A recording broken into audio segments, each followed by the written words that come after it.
नमस्कार दोस्तों, welcome to सरकार स्टडी वेब्स एजुकेशन। चलिए आज की इस वीडियो में हम बात करने वाले हैं पीजीडीसीए सेकंड सेमेस्टर के अंतर्गत फोर्थ सब्जेक्ट जिसका नाम है multimedia with Corel Draw Premiere Pro and Sound Forge. ये सब्जेक्ट आपका चौथे नंबर का है जिसके अंतर्गत आपको ये 5 यूनिट देखने को मिल जाएगी।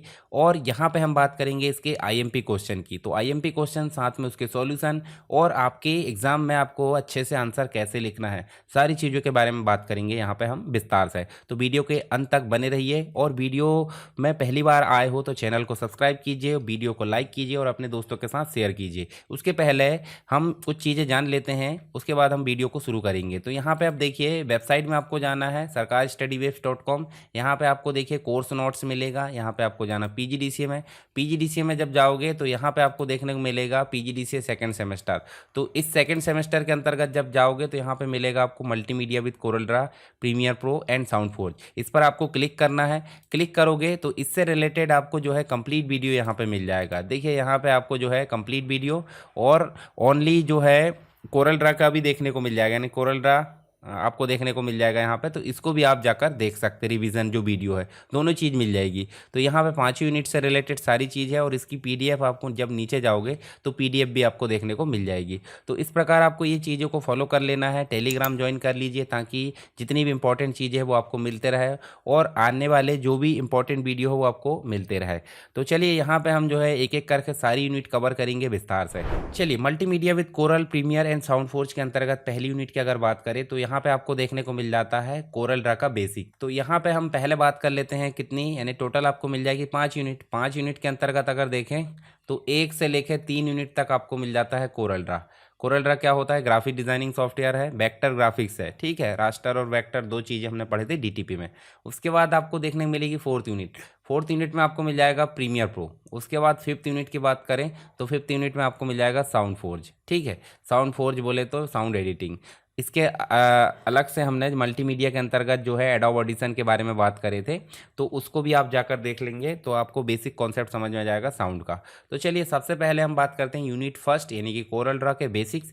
तो कोरल ड्रा क्या है? तो कोरल ड्रा एक प्रकार का ग्राफिक्स सॉफ्टवेयर है, यानी कि वेक्टर ग्राफिक्स एडिटिंग सॉफ्टवेयर है जिसको कोरल कॉर्पोरेशन ने बनाया है, ठीक है, यानी विकसित किया है। इसके अलावा इसमें ग्राफिक डिजाइनिंग, इमेज को क्रिएट कर सकते हैं, डिजिटल आर्ट बना सकते हैं, वेक्टर बेस्ड यहाँ पे पूरे प्रोग्राम रहते हैं।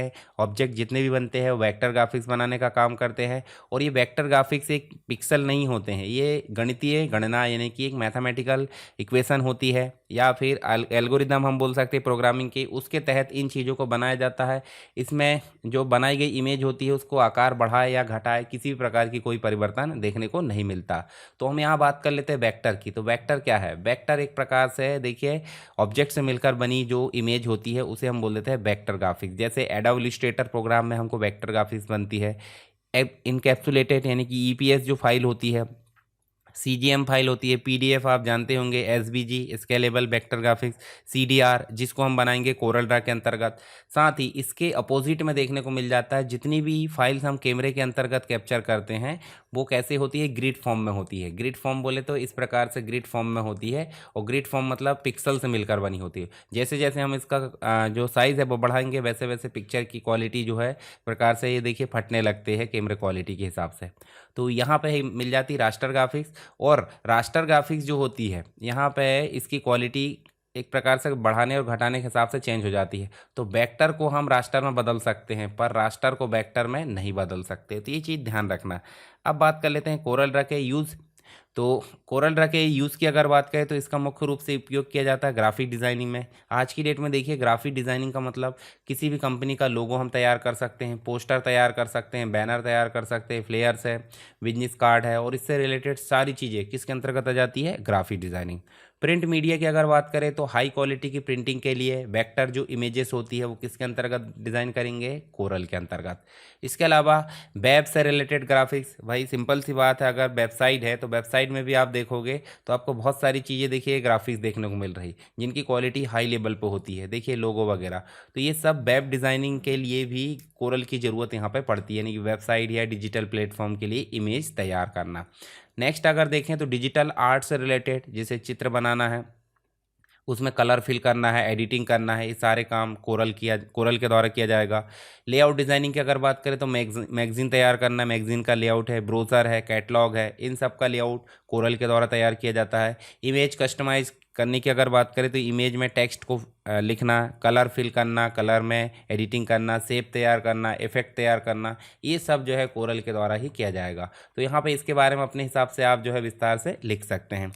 इसके अलावा आपसे पूछा जाएगा कोरल की विशेषता है, तो कोरल की विशेषताओं के अंतर्गत सिंपल सी बात है, वेक्टर ग्राफिक्स को सपोर्ट करता है, स्केलेबल ग्राफिक्स होती है, बिना क्वालिटी घटाए, छोटा बड़ा, उपयोग में आसान हो जाता है, यानी कि यूज़र इंटरफेस इसका काफ़ी अच्छा है। विभिन्न प्रकार के टूल यहाँ देखने को मिल जाते हैं ड्राइंग से रिलेटेड, जैसे पेन है, ब्रश है, शेप टूल है, कर्व ड्राइंग है। टेक्स्ट एडिटिंग से रिलेटेड यहाँ बहुत सारी चीज़ें मिल जाती है, मल्टी लेयर सपोर्ट देखने को मिल जाता है, जैसे फोटोशॉप में हमने देखें। कलर मैनेजमेंट देखने को मिल जाता है, CMYK के प्रिंटिंग के लिए, RGB आपको देखने को मिल जाता है स्क्रीन पर दिखाने के लिए। इसके अलावा इमेज की ट्रेसिंग, यानी कि रास्टर को वेक्टर में बदलने के लिए यहाँ पे काम किया जाता है। स्पेशल इफेक्ट हो जाते हैं यहाँ पे, जैसे शैडो है, ग्लो है, ट्रांसपेरेंसी है। प्रिंटिंग सपोर्ट यहाँ मिल जाता है, सारे रेजोल्यूशन यहाँ, कलर वगैरह सारी चीज़ें देखने को मिल जाती है।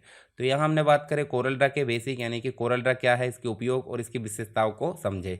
आई होप आपको समझ में आ गया होगा। नेक्स्ट क्वेश्चन आपको देखने को मिल जाता है कोरल ड्रा का इंटरफेस, यूज़र इंटरफेस और उसके टूल पैनल को समझाइए। तो पहले तो कोरल ड्रा को स्टार्ट कर लेते हैं, स्टार्ट बटन में चलते हैं। कोरल ड्रा इंस्टॉल कैसे करते हैं वो अलग वीडियो में बता दूंगा। यहाँ पे ऑलरेडी इंस्टॉल है, इसको हम एंटर करेंगे और यहाँ पे जो है हम क्या करेंगे, कोरल ड्रा को स्टार्ट करेंगे। देखिए यहाँ पे सबसे पहले हमारे पास में एक स्टार्ट पेज आता है। तो स्टार्ट पेज बोले तो वेलकम स्क्रीन यहाँ देखने को मिल जाती है, और वेलकम स्क्रीन के अंतर्गत अगर देखें तो हमको देखने को मिल जाता है सबसे पहले वर्क स्पेस। देखिए यहाँ पे बहुत सारी चीज़ें, साथ में हमको दिख रहा है गेट स्टार्टेड में new document, open document, template के थ्रू बनाना है तो सारी चीज़ें हम दिख रहे हैं। यहाँ पर रिसेंट भी मिल जाता है, जैसे टेम्पलेट के थ्रू बनाना है तो आपके पास में यहाँ पर देखिए बहुत सारी टेम्पलेट है। ये देखिए किसी भी टेम्पलेट को आप सेलेक्ट करके क्या कर सकते हैं, ओपन कर सकते हैं। तो ये स्टेप्स अगर पूछा जाए तो आप बता देना। ऐसे ही किसी डॉक्यूमेंट को ओपन करना था आप यहीं से ओपन कर सकते हैं, कोई भी CDR फाइल, और यहाँ पे ओपन हो जाएगी। और नए सिरे से बनाना था आप न्यू डॉक्यूमेंट कर सकते हैं। ओपन करने का और न्यू बनाने का एक और तरीका है, फाइल मेनू में जाएंगे तो देखिए न्यू फ्रॉम टेम्पलेट ओपन, तो ये चीज़ भी आप यहाँ से उपयोग कर सकते हैं। चलिए मैं न्यू यहाँ पे क्लिक करते हैं, सबसे शुरुआत में आए तो यहाँ से न्यू, और बाद में आए मतलब बाद में करना है तो न्यू यानी कि फाइल मेनू से। अब यहाँ पे देखिए आपको डॉक्यूमेंट क्रिएट करने से रिलेटेड नाम देना है, ठीक है। उसका प्रीसेट तैयार करना कि भाई RGB है, CMYK की कौन सी पैलेट्स लेना है, स्क्रीन पे दिखाना है, प्रिंट करना है, तो वो आप उसके हिसाब से ले सकते हैं। जैसे मैं कस्टम बनाऊँ तो कर सकता हूँ, यहाँ पे RGB लेना है जैसे भी, ठीक है। तो ज़्यादातर तो CMYK रहती है, तो यहाँ पर हम ले लेते हैं कोरल डिज़ाइनर डिफ़ॉल्ट। नेक्स्ट आप देखोगे तो यहाँ पे नंबर ऑफ पेजेस, यानी कि जैसे पेज मेकर में हम पेजेस लेते थे, यहाँ पे भी हमको इसी प्रकार की चीज़ें मिल जाती। तो पेज कितने लेना, मान लीजिए हमको 5 पेज लेना है, और पेजेस जो है पेज का व्यू अलग अलग दिखाना है या फिर एक साथ दिखाना है, तो वो उसके हिसाब से आप मल्टी पेज दिखा सकते हैं, ठीक है, या फिर आप जो है सिंगल पेज दिखा सकते हैं। कलर मॉडल क्या है, अभी हमने जो लिए हैं क्या लिए हैं, देखिए यहाँ पे कोरल डिज़ाइनर डिफ़ॉल्ट, तो यहाँ पे RGB आ रहा है। हम चाहें तो इसको CMYK कर सकते हैं, CMYK करेंगे तो क्या होगा, इसको प्रिंट के लिए हम यूज़ कर सकते हैं, तो कायदे से हम इसको CMYK कर देते हैं। फिर पेज का साइज़ क्या लेना है, वही लेटर लेना है या जो भी लेना वो आप यहाँ से ले लेना। जैसे मान लीजिए मैं ले लेता हूँ A4, ठीक है। A4 बोले तो बुक वगैरह बनाने के लिए लेटर पेज, लीगल पेज यहाँ पे दिया जाता है। उसका साइज़ दिया है विड्थ और हाइट में। इसकी यूनिट आप चेंज कर सकते हैं, इंच में आप देखोगे तो 8x12 मिलेगा, ठीक है। अभी जो पेज है इसको पोर्ट्रेट में लेना है लैंडस्केप में, वो आपकी मर्जी। जैसे ये देखिए सेपरेट सेपरेट आप कर सकते हैं। रेजोल्यूशन की अगर बात करें तो स्टैंडर्ड 300 DPI है, डॉट पर इंच, यहाँ पे आप ले सकते हैं। साथ ही कलर की कुछ सेटिंग है वो आप यहाँ से सेट कर सकते हैं, कलर प्रोफाइल वगैरह, RGB प्रोफाइल है, CMYK प्रोफाइल है, ग्रे स्केल प्रोफाइल है, रेंडरिंग इंडेंट है, ये सारी चीज़ आप यहाँ से सेट कर सकते हैं। अब सारी सेटिंग हो चुकी है, अब इसको हम कर देते हैं ओके। ओके जैसे करेंगे तो हमारे पास में जो हमने कस्टमाइज़ करे थे उसके अकॉर्डिंग क्या आ गया है, यहाँ पे जो आपका डिज़ाइन यानी कि पेज है वो तैयार हो चुका है। तो इसमें हम बहुत सारा काम कर सकते हैं। अब मैं आपको एक एक चीज़ यहाँ पे बता देता हूँ कौन कौन सी चीज़ को क्या कहते हैं। सबसे ऊपर तो टाइटल बार है जो आपको पता है, मतलब हेडर दिखाने का काम करता है, जो भी नाम होता है। नीचे मीनू बार है, मीनू बार भी आपको पता होगा। मीनू बार क्या करता है, भाई सिंपल सी बात है, इस कोरल में क्या काम किया जाना है उससे रिलेटेड ऑप्शन कहाँ मिलेंगे आपको, मीनू बार में। उसके बाद नीचे आपको मिलेंगे टूल बार, यानी कि मेनू बार के ही कुछ ऑप्शन जो बार बार यूज़ आते हैं उन्हें हम टूल बार बोल देते हैं। यानी टूल बार में बहुत सारी चीज़ें रखी जाती है icon based, standard tool bar. और एक हो जाता है नीचे प्रॉपर्टी बार, यानी कि हम टूल बॉक्स देखेंगे तो टूल बॉक्स में हम कोई भी टूल को सेलेक्ट करते हैं, उससे रिलेटेड जो भी ऑप्शन है, उसकी फीचर्स है, उसके एट्रीब्यूट प्रॉपर्टी जहाँ शो होती है वो प्रॉपर्टी बार कहलाता है। यहाँ दिख रहा है आपको टूल बॉक्स। टूल बॉक्स का मतलब विभिन्न कंट्रोल्स, यानी कि इन टूल बॉक्स का उपयोग, इन टूल्स का उपयोग करके हम ये डिज़ाइन में क्या बना सकते हैं, विभिन्न प्रकार की डिज़ाइन बना सकते हैं। जैसे ड्रॉ कर दिए, ठीक है, इस प्रकार से हम जो है कोई भी जो शेप है वो यहाँ से लाकर हम क्या कर सकते हैं, ड्रॉ कर सकते हैं और उसमें कलर कर सकते हैं। ठीक है, तो ये हो जाता है टूल बॉक्स। यहाँ ये डिज़ाइन विंडो हो जाती है, मेन डिज़ाइन विंडो। उसके बाद राइट साइड में जाओगे, देखिए पेज की प्रॉपर्टीज़ दिख रही है, या फिर बहुत सारे आपको डॉकर्स दिख जाएंगे। डॉकर्स का मतलब हो जाता है एडवांस प्रॉपर्टीज़, यानी कि टेक्स्ट किया जाती है या फिर ट्रांसफॉर्मेशन। यहाँ जाकर देखोगे तो डॉकर्स में आप देखोगे तो देखिए प्रॉपर्टी है, ऑब्जेक्ट है, ये सारी चीज़ें यहाँ पर शो होती है। तो अभी क्या शो हो रहा है, पेजेस। तो पेज में आप देखोगे मल्टीपल दिखाना या सिंगल दिखाना, उसके हिसाब से यहाँ दिख रहा है। ट्रांसफॉर्म भी हम देख सकते हैं, तो सब डॉकर्स है ये देखिए। उसके बाद कलर पैलेट दिख रही है। कलर पैलेट आप देखोगे तो इसमें आप जाकर देखोगे तो 3 लाइन वाला भी दिखा सकते हैं और सिंगल लाइन वाला भी। और प्रोफाइल मैंने शुरू में ही बता दिया, कलर प्रोफाइल। इसके साथ ही यहाँ चलें तो देखिए आपको रूलर दिख रही है, हॉरिजॉन्टल और वर्टिकल। इसी प्रकार आपको स्क्रॉल बार दिख रही है, वर्टिकल और हॉरिजॉन्टल, ये भी चीज़ आपको देखने को मिल जाएगी। इसके नीचे आप देखोगे तो आपको पेज नेविगेशन जो है एरिया दिखेगा। पेज नेविगेशन बोले तो प्लस करते जाओ, आपका पेज बढ़ते जाएंगे, और ऐसे ही प्रीवियस नेक्स्ट करते जाओ तो यहाँ से पेज नेविगेट हो जाएंगे। डायरेक्ट आप नंबर भी डाल सकते गो टू पेज करने के लिए, और प्लस करोगे यहाँ से तो भी पेज आपके इंक्रीज होंगे। जो ज़्यादातर कलर यहाँ पे यूज़ होते जाते हैं उसकी कलर प्रोफाइल बनते जाती है। देखिए यहाँ पे नीचे आप देखोगे, ताकि हमको दोबारा से कलर को यहाँ से बनाना ना पड़े या सिलेक्ट ना करना पड़े। ठीक है, इसके अलावा स्टेटस बार दिख रहा है, स्टेटस बार जिसमें आपको फिल कलर भी दिख रहा है और आउटलाइन कलर भी दिख रहा है। तो ये सब हो जाते हैं आपके क्या, कोरल के एक प्रकार से इंटरफेस। यूज़र इंटरफेस के बारे में मैंने सारी चीज़ बताया, आई होप आपको समझ में आ गया होगा। इसके सारे पार्ट है, जैसे टाइटल बार क्या होता है, मीनू बार क्या होता है, टूल बार स्टैंडर्ड है, प्रॉपर्टी बार है, डॉकर्स मैंने दिखा दिया आपको, कलर पैलेट दिखा दिया, नेविगेशन बोले तो ये इसके बाद में आपको स्क्रॉल बार के साइड में मिलेगा। स्टेटस बार मैंने देख लिया, डॉक्यूमेंट नेविगेशन यानी कि पेज नेविगेशन बोल देते हैं, रूलर हमने देख लिए, ड्राइंग विंडो यानी कि मेन डिज़ाइन एरिया। ठीक है, इसके अलावा आप देखोगे तो आपको टूल बॉक्स देखने को मिल जाएगा। तो ये सभी चीज़ें मैंने आपको एक एक करके बता दिया। आप इस प्रकार का विंडो बनाकर एक एक करके सारी चीज़ों को हेडिंग वाइज समझा सकते हैं। टूल बॉक्स में बहुत सारे टूल होते हैं जिनको हम अलग से पढ़ेंगे विस्तार से। तो देखिए आप टूल की बात हो रही है तो टूल में आपको देखने को मिल जाएगा। देखिए सबसे पहला जो मिल जाता है पिक टूल। तो एक ओवरव्यू देख लेते हैं। देखिए यहाँ पे टूल बॉक्स को हम विस्तार से देख लेते हैं। पिक टूल का मतलब हो जाता है कोई भी ऑब्जेक्ट, जैसे मान लीजिए हमने ये ऑब्जेक्ट बनाया, तो ये ऑब्जेक्ट में जो भी काम करना वो पिक टूल के माध्यम से कर सकते हैं। यानी कि सेलेक्ट करना, उसको इधर उधर मूव करना, उसको छोटा करना, उसको बड़ा करना। ठीक है, इसके बाद देखिए, इसके बाद हम क्या कर सकते हैं, इसमें कलर फिल करना तो भी पिक टूल के माध्यम से ही करते हैं। जैसे मान लीजिए कलर हमने कर दिए, उसके बाद हम दोबारा से इस पर क्लिक करेंगे। देखिए आप क्या आ गया, आपके पास में स्क्यू और रोटेट का ऑप्शन आ गया। रोटेट मतलब ये देखिए रोटेट, और स्क्यू का मतलब हो जाता है एक प्रकार से इसका देखिए पोजीशन, ये देखिए इसका जो लुक है वो चेंज करना। तो इस प्रकार से हम देख सकते हैं। अगर मान लीजिए हम इसका जो सेंटर पॉइंट है वो इस प्रकार घटा देते हैं, तो हम इस प्रकार इसको जो है रोटेट करेंगे तो देखिए क्या रोटेट हो रहा है, मतलब इसका सेंटर पॉइंट क्या हो गया है यहाँ पे। तो हम इसको रोटेट इस प्रकार कर सकते हैं। ठीक है, हम और काम कर सकते हैं। जैसे इसका सेंटर पॉइंट हमने कहाँ कर दिए, तो देखिए हम इसको छोटा कर देते हैं इस प्रकार, और इधर से भी छोटा कर देते हैं। और इसका दोबारा से क्लिक करें, सेंटर पॉइंट कहाँ, यहाँ। तो सेंटर पॉइंट यहाँ है, तो हम जो है इसको क्या करेंगे, डुप्लीकेट। और डुप्लीकेट करने के बाद, एक मिनट पहले हम जो है इसको कर देते हैं प्लस, और प्लस मतलब डुप्लीकेट, और इसको जो है कंट्रोल के साथ दबाकर ऐसे खींच देते हैं। ठीक है, आप सेंटर पॉइंट कहाँ है, यहाँ पे। तो कंट्रोल डी करोगे तो देखिए आप जो है ये इस प्रकार से हमारा जो है अलग प्रकार से डिज़ाइन बन जाएगा, ये देखिए। ठीक, और यहाँ इस सबको सेलेक्ट करके हम क्या कर देंगे, कंट्रोल एल कर देंगे। कंट्रोल एल बोले तो यहाँ पे आपको जो है ये एक प्रकार से बेल्ट होता हुआ नज़र आ जाएगा। ठीक है, तो ये अलग प्रकार से हम यहाँ पे डिज़ाइन बना सकते हैं। तो ये आप समझ गए। साथ ही हम अगर बात करें किसकी, हम बात कर लेते हैं यहाँ पे, ये देखिए सेप।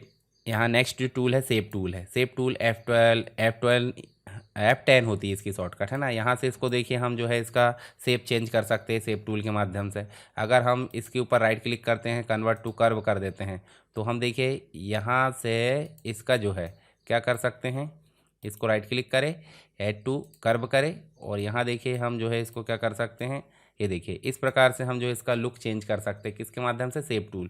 ऐसे क्रॉप है तो क्रॉप फोटोशॉप में जैसे काम करता है तो भाई जितना एरिया दिख रहा है उतना ही आ जाएगा। अगर हम इसको क्रॉप कर देते हैं तो क्लियर कर दो, नहीं करना हमको। जूम टूल जो बड़ा करने और साथ में माइनस करने के लिए जो शेप दिखाना उसके हिसाब से पेज के हिसाब से जूम और जूम आउट हम यहाँ से कर सकते हैं। नेक्स्ट आप देखोगे तो आपको जो है यहाँ पे लाइन देखने को मिलेगी, फ्री हैंड। ये देखिए इसके अंदर बहुत सारे टूल है तो मेन बेसिक टूल मैं यहाँ पे दिखा दे रहा हूँ तो आकि आप एग्जाम में लिख सके। यहाँ पे ब्रश टूल है तो ब्रश टूल देखिए इस प्रकार से ब्रश बनाने का काम करता है जिसमें अलग अलग प्रकार के इफेक्ट है। देखिए यहाँ पे तो ये ब्रश बनाने का काम करता है। इसके बाद नेक्स्ट आप देखोगे शेप है तो तीनों शेप आपको समझ गए। इस प्रकार से रेक्टेंगल बना सकते हैं, ये सर्कल बना सकते हैं, पॉलीगॉन। पॉलीगॉन के अंदर बहुत सारी चीज़ें अलग अलग हम तैयार कर सकते हैं। ऐसे टेक्स्ट की अगर बात करें तो टेक्स्ट हम लिख सकते हैं। मान लीजिए हमको टेक्स्ट लिखना है, क्लिक करें तो हम यहाँ SW इस प्रकार से लिखे तो ये हो गया हमारा आर्टिस्टिक टेक्स्ट। आर्टिस्टिक का मतलब हो जाता है एक प्रकार से सिंगल ऑब्जेक्ट बना। पर यदि हमको पैराग्राफ के फॉर्म में बनाना है तो हम जाएंगे और यहाँ क्लिक करेंगे तो आर्टिस्टिक बना। पर हम क्लिक ना करके ऐसे ड्रैग करेंगे तो तो क्या बना, ये पैराग्राफ बना। मतलब इसमें हम पैराग्राफ से रिलेटेड काम कर सकते हैं। तो इसकी सारी प्रॉपर्टी कहाँ मिलती है, हम जाएंगे विंडोज़ में, डॉकर्स में जाएंगे और यहाँ पर जाएंगे प्रॉपर्टीज़ में। ठीक है, प्रॉपर्टीज़ में ले जाकर टेक्स्ट में जाएंगे। ठीक है, टेक्स्ट, और ये देखिए टेक्स्ट में गए तो टेक्स्ट की प्रॉपर्टीज़ हमको देखने को मिल जा रही है। मान लीजिए हम इससे रिलेटेड काम करना चाहते हैं तो फॉन्ट बड़ा छोटा करना, उसका टाइप बदलना, उसका फिल इफेक्ट बदलना, पैराग्राफ से रिलेटेड काम। यहाँ जाओगे तो पैराग्राफ से रिलेटेड सारे काम मिल जाएंगे। तो ये प्रॉपर्टी ध्यान रखना, ये एग्जाम में बनाने को आएगी नहीं। टेक्स्ट के टाइप आपसे पूछा जाएगा कि भाई टेक्स्ट है कितने प्रकार के होते हैं, आर्टिस्टिक टेक्स्ट और एक पैराग्राफ टेक्स्ट। दूसरा आपसे पूछा जाएगा टेक्स्ट की प्रॉपर्टीज़ को समझाइए। ठीक है, तो ये आपको बनना चाहिए। हालांकि प्रॉपर्टी यहाँ भी आती है पर विस्तार से आपको यहाँ देखने को मिल जाएगी। जैसे पैराग्राफ से रिलेटेड अलाइनमेंट वगैरह है, लेफ्ट इंडेंट, राइट इंडेंट, ऊपर वाले पैराग्राफ से गैप, नीचे वाले पैराग्राफ से गैप। ठीक है, इसके अलावा उसकी फिल, आउटलाइन फिल है और यूनिफॉर्म फिल है, उसका ट्रांसफॉर्म मतलब एक प्रकार से हॉरिजॉन्टल गैप कितना है, सारी चीज़ यहाँ पे आपको दिखाई जाती है, लीडिंग वगैरह। तो यहाँ पे ये हो जाता है टेक्स्ट से रिलेटेड प्रॉपर्टी। आई होप आपको समझ में आ गई होगी। इसके अलावा आपको मिल जाती है, देखिए यहाँ पे आपको डायमेंशन टूल मिल जाता है। भाई मापना है कोई चीज़, जैसे मान लीजिए यहाँ से मापना है। ठीक है, ये देखिए यहाँ से मापना है तो आपको क्या करना पड़ेगा, डायमेंशन टूल लेना पड़ेगा। ये देखिए इस प्रकार से आपने लिए और उसको आप जो है ऐसे क्लिक करके ये देखिए यहाँ से, ठीक है, इस प्रकार से आप जो है ये देखिए यहाँ इसकी चौड़ाई वगैरह मापना है, हाइट वगैरह मापना है, या फिर यहाँ से लेके यहाँ तक आप जो है मतलब जो भी चीज़ है वो मापना चाहते हैं। ये देखिए 4.44 इसको दिखाना कैसे, इसकी प्रॉपर्टीज़ में आप सेट वगैरह कर सकते हैं। कंप्लीट कोरल के ट्यूटोरियल में आपको देखने को मिलेगा इसका सारा चीज़ें डिटेल में, तो आप उसको विस्तार से देख लेना, प्लेलिस्ट में ऑलरेडी अवेलेबल है। अच्छा, मल्टीमीडिया विद कोरल साउंड 4 जो प्रीमियर की PDF मैंने बहुत ही शानदार तैयार किया हूँ, आपको मैं एक बार दिखा देता हूँ, आप उस PDF को ज़रूर पढ़ें। ठीक है, इसके पहले नॉर्मल थी, मैंने मतलब उसके पहले मैंने नॉर्मली तैयार किया था, अभी मैंने उसको अपडेट कर दिया हूँ। तो अपडेट करने के बाद आप देखोगे तो आपको यहाँ पे देखने को मिल जाएगी कोरल ड्रा की जो कंप्लीट PDF है। मैं आपको दिखा देता हूँ एक बार। ये देखिए यहाँ पे मल्टीमीडिया विद कोरल ड्रा आपको लिंक में मिल जाएगी, तो आप देखोगे ध्यान से तो यहाँ पे देखिए आपको जो है कंप्लीट PDF मिलेगी multimedia with Corel Premiere Sound Forge की। ठीक है, तो यहाँ देखोगे तो यहाँ देखिए आपको जो है सारे जो टॉपिक है सिस्टमेटिक यहाँ देखने को मिल जाएंगे। और लगभग कितने पेज की PDF है ये देखिए यहाँ पे देखने को मिल जाएगा 210 के आसपास। ठीक है, तो इसमें आपको क्या क्या चीज़ मिलेगी, यहाँ पे आपको जो है इंपॉर्टेंट क्वेश्चन भी मिलेंगे। ऐसा नहीं कि मतलब नॉर्मल जो है आपको चीज़ें मिल जाएगी, तो इंपॉर्टेंट क्वेश्चन भी यहाँ पे मैं रख दूंगा। हालांकि इंपॉर्टेंट क्वेश्चन अलग से देने की ज़रूरत नहीं, ये जो वीडियो देख रहे हैं आप यहाँ पर सारी चीज़ें मिल जाएगी। चलिए यहाँ पे डायमेंशन टूल हो गया। यहाँ पे हो जाता है आपका कौन सा, आपको देखने को मिल जाता है कनेक्टर। कनेक्टर का मतलब दो जो शेप है उनको आपस में जोड़ने का काम कौन करता है, कनेक्टर करता है। अब कनेक्टर जोड़ देगा तो इसको हम कहीं भी ले जाएं वो जुड़ा हुआ फील आएगा, जैसे MS वर्ड में हम जोड़ते थे। ऐसे यहाँ पे हो जाता है ड्रॉप शैडो वगैरह। जैसे उदाहरण के लिए हमको इसको ड्रॉप शैडो वगैरह करना है तो देखिए जो है इसको हम शैडो में कन्वर्ट कर सकते हैं। तो इसके फॉन्ट को बड़ा करना है या फिर डार्क करना है तो वो भी हम यहाँ से कर दो, और अब देखिए शैडो थोड़ी ठीक लगेगी। इसको भी हम शैडो में बदल सकते हैं। तो देखिए ये देखिए शैडो आ रहा है, ये देखिए अब इसका शैडो का कलर बदलना है तो वो भी हम यहाँ पे बदल सकते हैं। पहले तो इसका कलर बदल दो, इसका कलर बदलना है तो इसका कलर बदलने के लिए इस प्रकार से अब देखो ज़रा शैडो शैडो इस प्रकार से कर देते हैं। देखिए ये शैडो आपको देखने को मिल जा रहा है। ठीक है, ये देखिए यहाँ से शैडो थोड़ा और पास में कर देते, या फिर ये देखिए इस प्रकार से शैडो हम जो है इस वाले एरिया में कर देते। देखिए अब शैडो ठीक लग रहा है। ऐसे शैडो के अलावा बहुत सारे contour tool, blend tool, distort tool, इन सबको एक एक करके हम आगे देख लेंगे। ऐसे ही फिल ट्रांसपेरेंसी से रिलेटेड इफेक्ट है भाई, ट्रांसपेरेंसी कितनी रखना है, डबल शेप लेके आप मेंटेन कर सकते हो। ऐसे ही eyedropper tool colour fill कर पिक करने के लिए, इंटरेक्टिव कलर टूल या फिल टूल, या बहुत सारी चीज़ हमको मिलेगी। यहाँ पे आप और ऐड कर सकते हैं, जैसे मान लीजिए रीसेट करते हैं, कस्टमाइज़ करते हैं टूल को, तो वो भी आप कर सकते हैं। जैसे मान लो कुछ चीज़ें नहीं हैं तो आप यहाँ से जाओगे और यहाँ देखिए आउटलाइन फिल को ऐड कर सकते हैं, अभी था नहीं।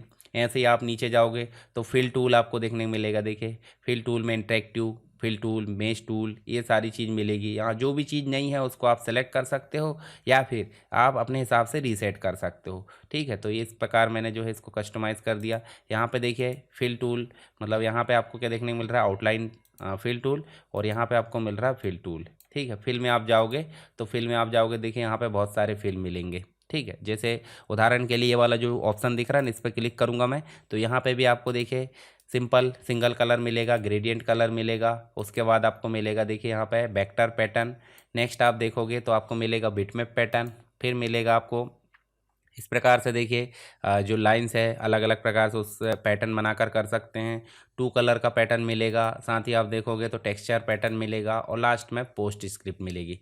तो ये डायलॉग बॉक्स बना के आप जो है फिल का ऑप्शन बता सकते हैं, और साथ ही यहाँ पे आप देखोगे तो आपको ये ऑप्शन मिलेगा आगे चल के कॉन्टूर टूल। कॉन्टूर टूल का मतलब हो जाता है जैसे इसको आप जो है किस प्रकार मेंटेन करना चाहते हैं। देखिए इस प्रकार जैसे आईडी कार्ड वगैरह बनाना है तो मार्जिन आपको छोड़ना पड़ता है, तो उसमें भी ज़्यादातर यूज़ आता है। नेक्स्ट आप देखोगे तो ब्लेंड टूल मिलेगा। ब्लेंड टूल का मुख्य रूप से उपयोग क्या है, सिंपल सी बात है, जैसे मान लीजिए आपने कोई शेप बनाया है, ये देखिए आपने शेप बनाया है और शेप बना के आप एक और शेप बना लो इस प्रकार। जैसे उदाहरण के लिए इसको हमने डुप्लीकेट करे और डुप्लीकेट करके हम जो है इसको कर देते हैं बड़ा। ठीक है, इसको हम जो है शिफ्ट के साथ बड़ा कर देते हैं। ठीक, इस प्रकार। और इसका कलर हम कर देते हैं क्या, रेड, येलो या रेड जो भी है, और इसका कलर कर दो पिंक। अब हम जो है ब्लेंड करते हैं जी। ब्लेंड करने का मतलब दो चीज़ों को एक साथ मिलाना। ठीक है, ब्लेंडर सुना ही होगा आपने, ये देखिए आप ध्यान से देखिए, यहाँ देखिए अभी तो ये दिख रहा है, देखिए इस प्रकार से चीज़ें दिख रही है। अभी आपको शैडो टाइप मतलब रेटिना देखते होंगे आँख की, उसको उसके जैसा ये दिख रहा है, तो हम इस प्रकार ये चेंज कर सकते हैं। देखिए ये देखिए, ठीक, ये कैमरे का रोल बन गया। और अगर आप इसको उल्टा कर देते हो, जैसे मान लीजिए इसको आप जो है राइट क्लिक करते हो और इसको ऑर्डर ले जाकर, यानी कि इसको ऑर्डर को मतलब इसको बैक कर देते हो, सेंड टू बैक, तो आप ध्यान से देखिए क्या बन गया, ये अलग चीज़ बन गई। ठीक है, इस प्रकार से आप जो है इसमें अलग अलग प्रकार से आप जो है इसके इफेक्ट बना सकते हैं। तो ये कहलाता है ब्लेंड टूल। कलर बदलोगे तो कलर के हिसाब से वो चेंज हो जाएगा, देखिए। ठीक है, और अगर मान लो इसकी आप बॉर्डर बदल देते हो, बॉर्डर कहाँ से बदलेंगे, ये प्रॉपर्टी बार में जाएंगे और नन करेंगे, तो देखिए यहाँ से आप देखो, और इसकी बॉर्डर भी आप बदल दो, इसकी बॉर्डर जाओ और नन कर दो, तो ध्यान से देखिए यहाँ पे ये कुछ अलग ही इफेक्ट बन गया है।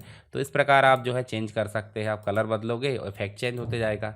ठीक है, तो ये चीज़ आपको देखने को मिल जाती है कोरल के अंतर्गत। चलिए नेक्स्ट टूल की अगर बात करें यहाँ पे, तो नेक्स्ट इसी के अंतर्गत मिल जाता है आपको डिस्टॉर्ट टूल। डिस्टॉर्ट टूल का उपयोग क्या है, जैसे उदाहरण के लिए मान लीजिए हमने क्या बनाया है, यहाँ पे बना लिए पॉलीगॉन, और पॉलीगॉन को बना के हम इसमें जो है बॉर्डर को, बॉर्डर मतलब कीबोर्ड से F12 दबाओगे तो देखिए बॉर्डर आउटलाइन आ जाएगा। तो ये डायलॉग बॉक्स भी आपको पता होना चाहिए, आउटलाइन देने के लिए कलर दे सकते हैं, बॉर्डर कितनी देना है वो दे सकते हैं। ठीक है, उसका आउटलाइन का जो पोजीशन है या उसका कॉर्नर्स है, सारी चीज़ आप सेट करके उसके बाद ओके कर सकते हैं। ठीक है, और इसमें जो है हम कलर फिल करने के लिए F11 दबाते हैं, तो F11 में आपको पता है देखिए अलग अलग प्रकार से यहाँ कलर फिल दे सकते हैं। जैसे उदाहरण के लिए हम ग्रेडियंट दे देते हैं।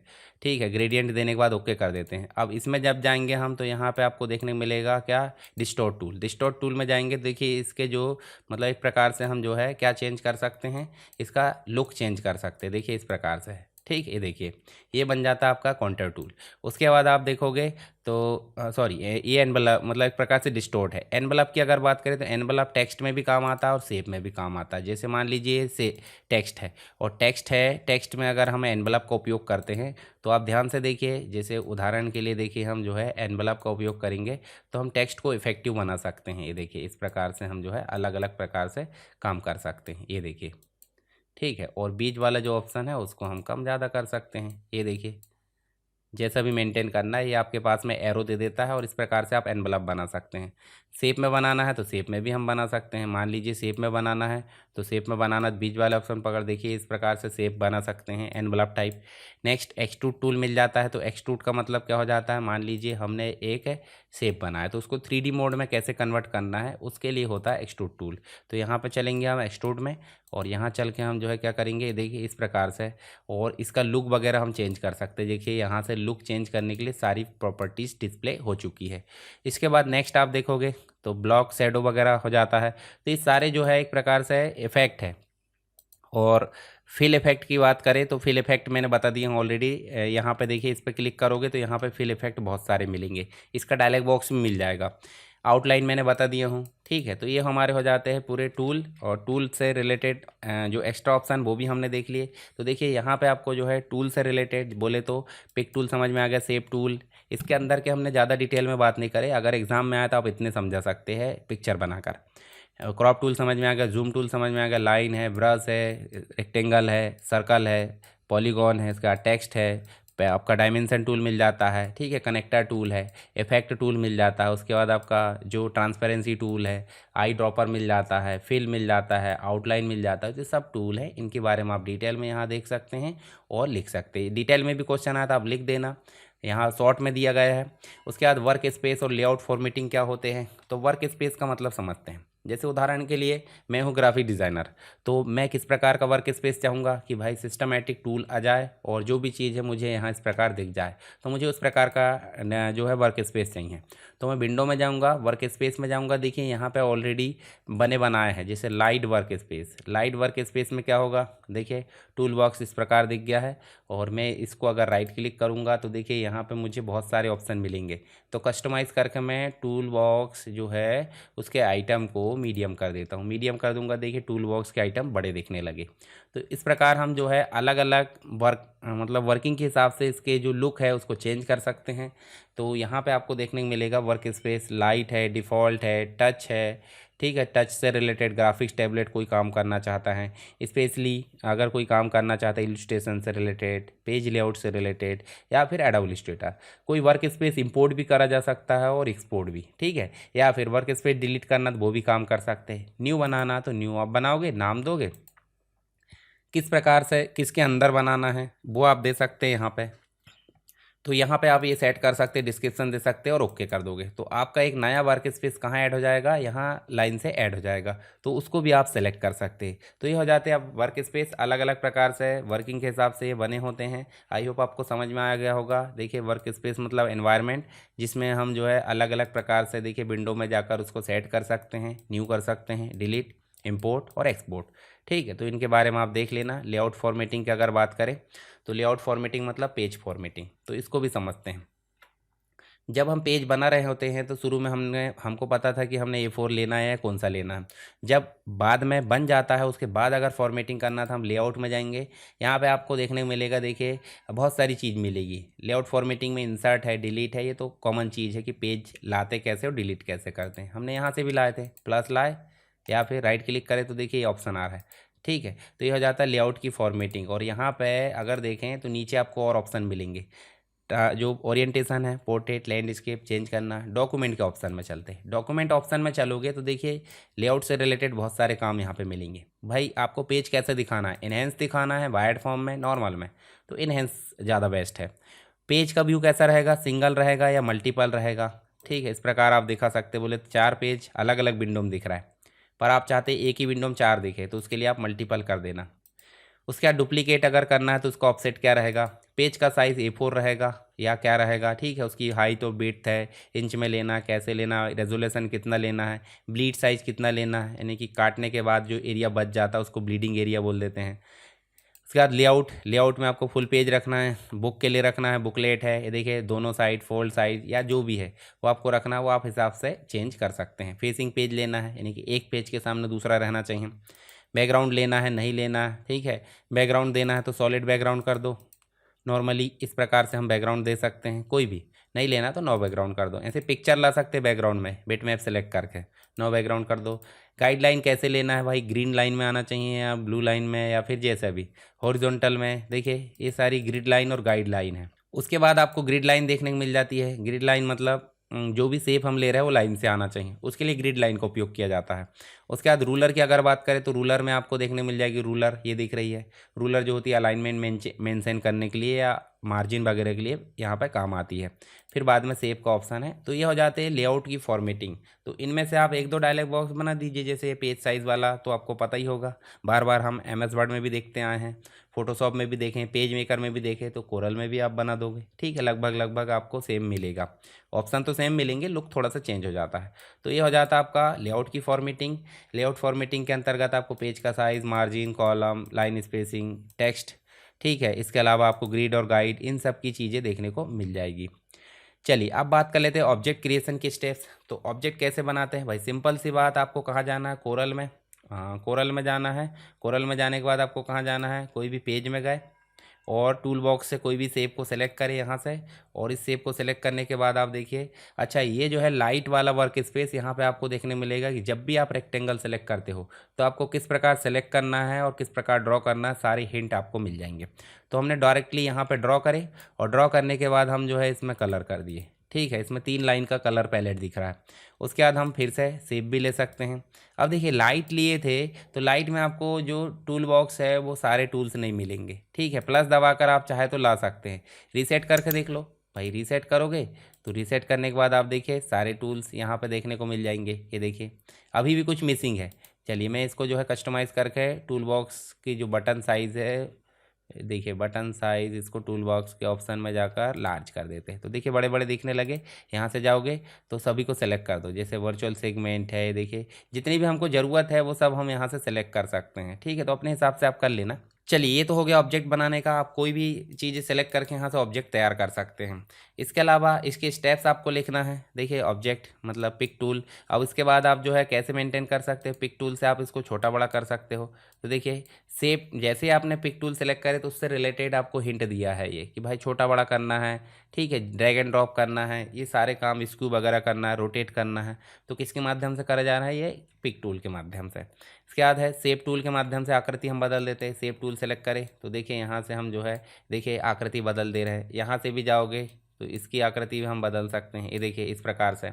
नेक्स्ट हम बात करते हैं यहाँ पे शेप के अंतर्गत कलर फिल और आउटलाइन को सेट कैसे करें। तो देखिए यहाँ पे हमने अभी बात करें किसकी, शेप टूल की, जिसके अंतर्गत हमने शेप को एडिट करना देखे। अब हम देखिए यहाँ पे शेप हमने ड्रॉ कर लिए और शेप को हम फिल करना देखेंगे। तो यहाँ सबसे पहले हम बात करते हैं रेक्टेंगल की। तो रेक्टेंगल में जब भी हमको फिल करना है तो नॉर्मली अगर देखें तो आपको राइट साइड में कलर पैलेट दिखी है, तो कोई भी कलर को आप ऐसे सेलेक्ट करोगे तो यहाँ से कलर फिल हो जाएगा, ठीक है। ये तो नॉर्मल तरीका।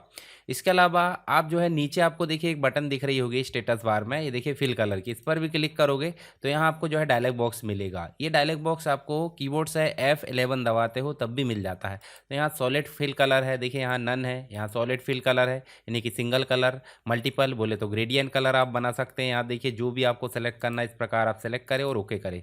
तो देखिए ये जो है ग्रेडियंट हो गया। इसी को F11 से आप प्रेस करोगे तो डायलॉग बॉक्स आ जाएगा। यहाँ से आप नेक्स्ट फिल कलर बदल सकते हो। देखिए यहाँ से अलग अलग फिल है, यहाँ पैटर्न वगैरह अलग अलग प्रकार के हैं, तो इनमें से कोई भी आप ऐसे सेलेक्ट कर सकते हो, ठीक है। तो ये हो गया आपके फिल। नेक्स्ट आप देखिए यहाँ पे नॉर्मली अगर देखें तो आउटलाइन की बात हो रही है। तो आउटलाइन यहाँ पे जो बटन दी हुई है देखिए यहाँ पे, इस पर क्लिक करेंगे तो आउटलाइन का बॉक्स आएगा, यहाँ देखिए। और ये आपने देखे ऐड कर दिए, और इसको राउंड करना है, कॉर्नर करना है, जो भी करना है वो आप अपने हिसाब से यहाँ से ओके कर सकते हैं। जैसे आप बड़ा करोगे देखिए आउटलाइन का जो कॉर्नर है उसी हिसाब से सेट होगा। तो ये काम हम कर सकते हैं यहाँ पे इस शेप के अंतर्गत। ऐसे ही हम जो है किसके अंतर्गत कर सकते हैं, जो सर्कल है उसमें भी कर सकते हैं, रेक्टेंगल, राउंडेड रेक्टेंगल या फिर ट्रायंगल, पॉलीगॉन, इन सभी में ये काम कर सकते हैं। नेक्स्ट आप देखिए यहाँ पे आपको देखने को मिलेगा ऑब्जेक्ट को सेव कैसे करें। तो सिंपल सी बात है, सेव कैसे करोगे, फाइल में जाएंगे और यहाँ देखिए सेव। सेव का मतलब पहली बार सेव करना और सेव एज का मतलब दोबारा से सेव करना, तो दोनों में से कोई भी काम आप कर सकते हैं। अब हम यहाँ पे जो है नाम देंगे फाइल का, और फाइल का जो टाइप है ऑलरेडी कोरल ड्रा की फाइल बोले तो CDR फाइल आ रही है, और जो चीज़ सेलेक्ट है वही सेव होना चाहिए, तो उसके लिए सेलेक्टेड ओनली, और नहीं तो फिर इसको आप अनसेलेक्ट करो। उसके बाद एम्बेडेड फॉन्ट, यहाँ देखिए कौन से वर्जन में सेव करना है वो भी आप यहाँ से कर सकते हो। मान लो आप उपयोग कर रहे हो अभी 2021 यानी 23 का वर्जन यूज़ कर रहे हो, आप पुराने वर्जन में सेव करना चाहते हैं, जैसे 15 तक सेव हो सकता है, 15, 16, 17 जो भी है। तो अगर पुराने वर्जन में कोई ओपन कर रहा है और उसको देना है आपको फॉन्ट के साथ में, तो एम्बेडेड फॉन्ट और उसके हिसाब से आप सेव कर सकते हैं। तो सेव का अगर क्वेश्चन पूछा तो डायलॉग बॉक्स बनाना है और उसके बाद आपको ये सारी चीज़ें लिखना है, और जब आप सेव कर दोगे तो ध्यान से देखिए यहाँ पे जो है आपका अनटाइटल यानी नाम आ गया, CDR ये फाइल का नाम आ गया, तो ये हो गया हमारा सेव का ऑप्शन। इसके अलावा देखिए नेक्स्ट जो क्वेश्चन आपको देखने को मिलेगा यहाँ पे, कलर प्रोफाइल के बारे में बताइए। तो कलर प्रोफाइल ऑलरेडी मैंने बता दिया हूँ शुरुआत में ही। देखिए कलर प्रोफाइल रंगों को स्टैंडर्डाइज करने के लिए यहाँ पे इसकी सेटिंग होती है, डेटा होते हैं जो सुनिश्चित करते हैं कि एक डिज़ाइन में इमेज या पर जो इस्तेमाल किए गए रंग है उसके डिवाइस जैसे प्रिंटर है, मॉनिटर है या फिर स्कैनर, उस पर भी समान तरीके से दिखाई दे। तो इसके लिए कलर प्रोफाइल जैसे हमने RGB देखे थे, CMYK के देखे थे, तो ये अलग अलग प्रकार से हमको देखने को मिल जाता है। तो यहाँ देखिए जब हम जो भी चीज़ें यूज़ करते हैं वो हमको नीचे दिखाई देता है, तो इसके हिसाब से भी हम कर सकते हैं। जब हम न्यू बनाते हैं तो वहाँ पे भी हमको कलर प्रोफाइल देखने को मिल जाती है। देखिए नीचे जाओगे कलर सेटिंग में RGB CMYK, तो ये आप देख सकते हैं यहाँ पे। यहाँ देखिए नेक्स्ट आपको ये इसके बारे में आपको लिख देना है। RGB रेड ग्रीन ब्लू यानी 0 से लेकर 255 तक इसकी वैल्यू होती है हर एक चीज, हर एक की, यानी कि रेड ग्रीन ब्लू की। CMYK में हर एक की वैल्यू 0 से लेकर 100 होती है, यानी कि CMYK यानी सियान, मैजेंटा, येलो, ब्लैक यानी कि की कलर होता है। और ग्रे स्केल जो है केवल काले और सफ़ेद यानी ग्रे शेडेड में दिखाते हैं। इन्हें कैसे उपयोग करते हैं, तो भाई कलर प्रोफाइल जैसे आपको जो भी यानी कि अगर स्क्रीन पे दिखाना तो RGB सेलेक्ट करो, और अगर आपको प्रिंट करना है तो आप CMYK सेलेक्ट करो। तो इसके हिसाब से आप ये काम कर सकते हैं। अब इमेज को इंपोर्ट और एक्सपोर्ट करने की बात हो रही है, तो भाई इमेज को इंपोर्ट और एक्सपोर्ट करने की बात है तो सिंपल सी बात, हम एक पेज ले लेते हैं नया, प्लस बटन पे जाएंगे, यहाँ पेज लेंगे और यहाँ जाकर हम जो फाइल मेनू में जाएंगे, इंपोर्ट करेंगे। इंपोर्ट में हमारा डायलॉग बॉक्स डिस्प्ले होगा, हम जो भी फाइल यहाँ पे इंपोर्ट करना चाहते हैं उसको ऐसे सेलेक्ट करेंगे और उसके बाद इसको ड्रैग करेंगे। अब इसी को एक्सपोर्ट करना है किसी और चीज़ में, PNG में, तो आप फाइल को सेलेक्ट करें, फाइल इसमें जाए, किसमें, फाइल मेनू में, एक्सपोर्ट में जाए, कंट्रोल प्रेस करें और उसके बाद आप जो है डायलॉग बॉक्स आएगा यहाँ, तो आपको क्या एक्सपोर्ट करना है, पूरा पेज या फिर सेलेक्टेड आइटम। तो सेलेक्टेड आइटम ऐसे सेलेक्ट करो, इसको अनसेलेक्ट कर दो और उसके बाद जो है आप इसको एक्सपोर्ट कर दो। ठीक है, export only object on page या फिर सेलेक्टेड ओनली, जो भी आप चाहते हो, और यहाँ से नाम दे दो और यहाँ से आप टाइप सेलेक्ट कर सकते हैं। मान लो आपको एडोब इलस्ट्रेटर में करना है, JPG में करना है, PNG में करना है या कोई अदर फाइल में करना है। ज़्यादातर इन्हीं फाइल्स का यूज़ किया जाता है। मान लो PNG, तो PNG आप सेलेक्ट करो और एक्सपोर्ट कर दो, तो ये फाइल जो है हमारी PNG में एक्सपोर्ट हो जाएगी। और यहाँ पे कितने बिट है, RGB है, क्या है, सारी सेटिंग आप कर लो और उसके बाद ओके कर दो, तो ये हमारी PNG यहाँ पे बन जाएगी। तो ये हो जाता है इंपोर्ट और एक्सपोर्ट करना। चलिए आगे देखते हैं। नेक्स्ट क्वेश्चन आपको देखने को मिल जाता है सेकेंड यूनिट में, वेक्टर रास्टर ग्राफिक्स में अंतर। ये हमने ऑलरेडी देख लिए हैं कि भाई वेक्टर ग्राफिक्स जो होती है उसको आप कितने भी बड़ा कर दो उसकी क्वालिटी में कोई बदलाव नहीं आता, और इनका जो निर्माण है मैथमेटिकल इक्वेशन से बनता है, यानी लाइन से, कर्व से, पॉइंट से, जो हम कोरल में यूज़ करते हैं उन सभी से जो इमेज बनती है, ग्राफिक्स बनती है, उसे बोल देते हैं वेक्टर ग्राफिक्स। ठीक है, फुल्ली स्केलेबल होती है, बोले तो बढ़ाने घटाने में कोई दिक्कत नहीं होती बिना क्वालिटी खोए। साथ ही इसमें जो भी चीज़ है इसमें हम देख सकते हैं CDR की फाइल यानी कि कोरल की फाइल आपकी वेक्टर ग्राफिक्स है, SVG है, एडोब इलस्ट्रेटर है, EPS है। इसके बाद रास्टर की बात करें तो ये पिक्सल से मिलकर बनी होती है, ग्रिड फॉर्मेट में होती है, और जैसे जैसे हम बढ़ाते जाते हैं, घटाते तो इमेज की क्वालिटी में बदलाव हो जाता है। तो जैसे यहाँ देखोगे तो ये देखिए साफ दिख रहा है, पर यहाँ जाकर देखोगे तो यहाँ जाकर देखोगे तो आपको क्या देखने को मिलेगा, ग्रिड पैटर्न देखने को मिलेगा, यानी पिक्सल फटे फटे नजर आएंगे। तो ये आप देख सकते हैं यहाँ पे किसके अंतर्गत, जो आपकी रास्टर ग्राफिक्स है। ठीक है, इसके एक्सटेंशन भी आप देख लीजिए, इसके बारे में आप लिख सकते हैं ऐसे डायग्राम वगैरह बनाकर, इसके अंतर आप लिख लेना। ठीक है, जे मतलब मैंने DTP में भी अच्छे से कवर कराया हूँ। चलिए नेक्स्ट देखिए, टेक्स्ट टूल के उपयोग और उसकी प्रॉपर्टीज़ को विस्तार से समझाइए, तो ये हम यहाँ पे देखने वाले हैं। चलिए कोरल में चलते हैं और हम समझते हैं टेक्स्ट टूल और उसकी प्रॉपर्टीज़ को। सबसे पहले देखिए यहाँ पे अगर बात करें हम, तो यहाँ पे हमको देखने को मिल जाता है टूल बॉक्स, और टूल बॉक्स में हम जो है सिंपल अगर टेक्स्ट टूल को सिलेक्ट करते हैं तो टेक्स्ट टूल हम जैसे सिलेक्ट करते हैं तो हमारे पास में देखिए इसकी शॉर्टकट की F8 आता है और इसके साथ टेबल भी है। हम पहले टेक्स्ट टूल को सिंपल सेलेक्ट करते हैं, ये देखिए सिंपल सेलेक्ट करें हैं और यहाँ पर हम जो है फ़ॉन्ट साइज़ बढ़ा सकते हैं। जैसे उदाहरण के लिए हमने इसके 100 ज़्यादा हो जाएंगे, 100 से इसको कम कर दो। यहाँ से देखिए हम लिख देते हैं SSW। तो नॉर्मली अगर देखें तो ये जो है ऑब्जेक्ट बेस पे बना है। ऑब्जेक्ट बेस पे अगर टेक्स्ट बन रहा है तो उसको बोल देते हैं आर्टिस्टिक टेक्स्ट टूल। आर्टिस्टिक मतलब इसमें हम सारे काम कर सकते हैं।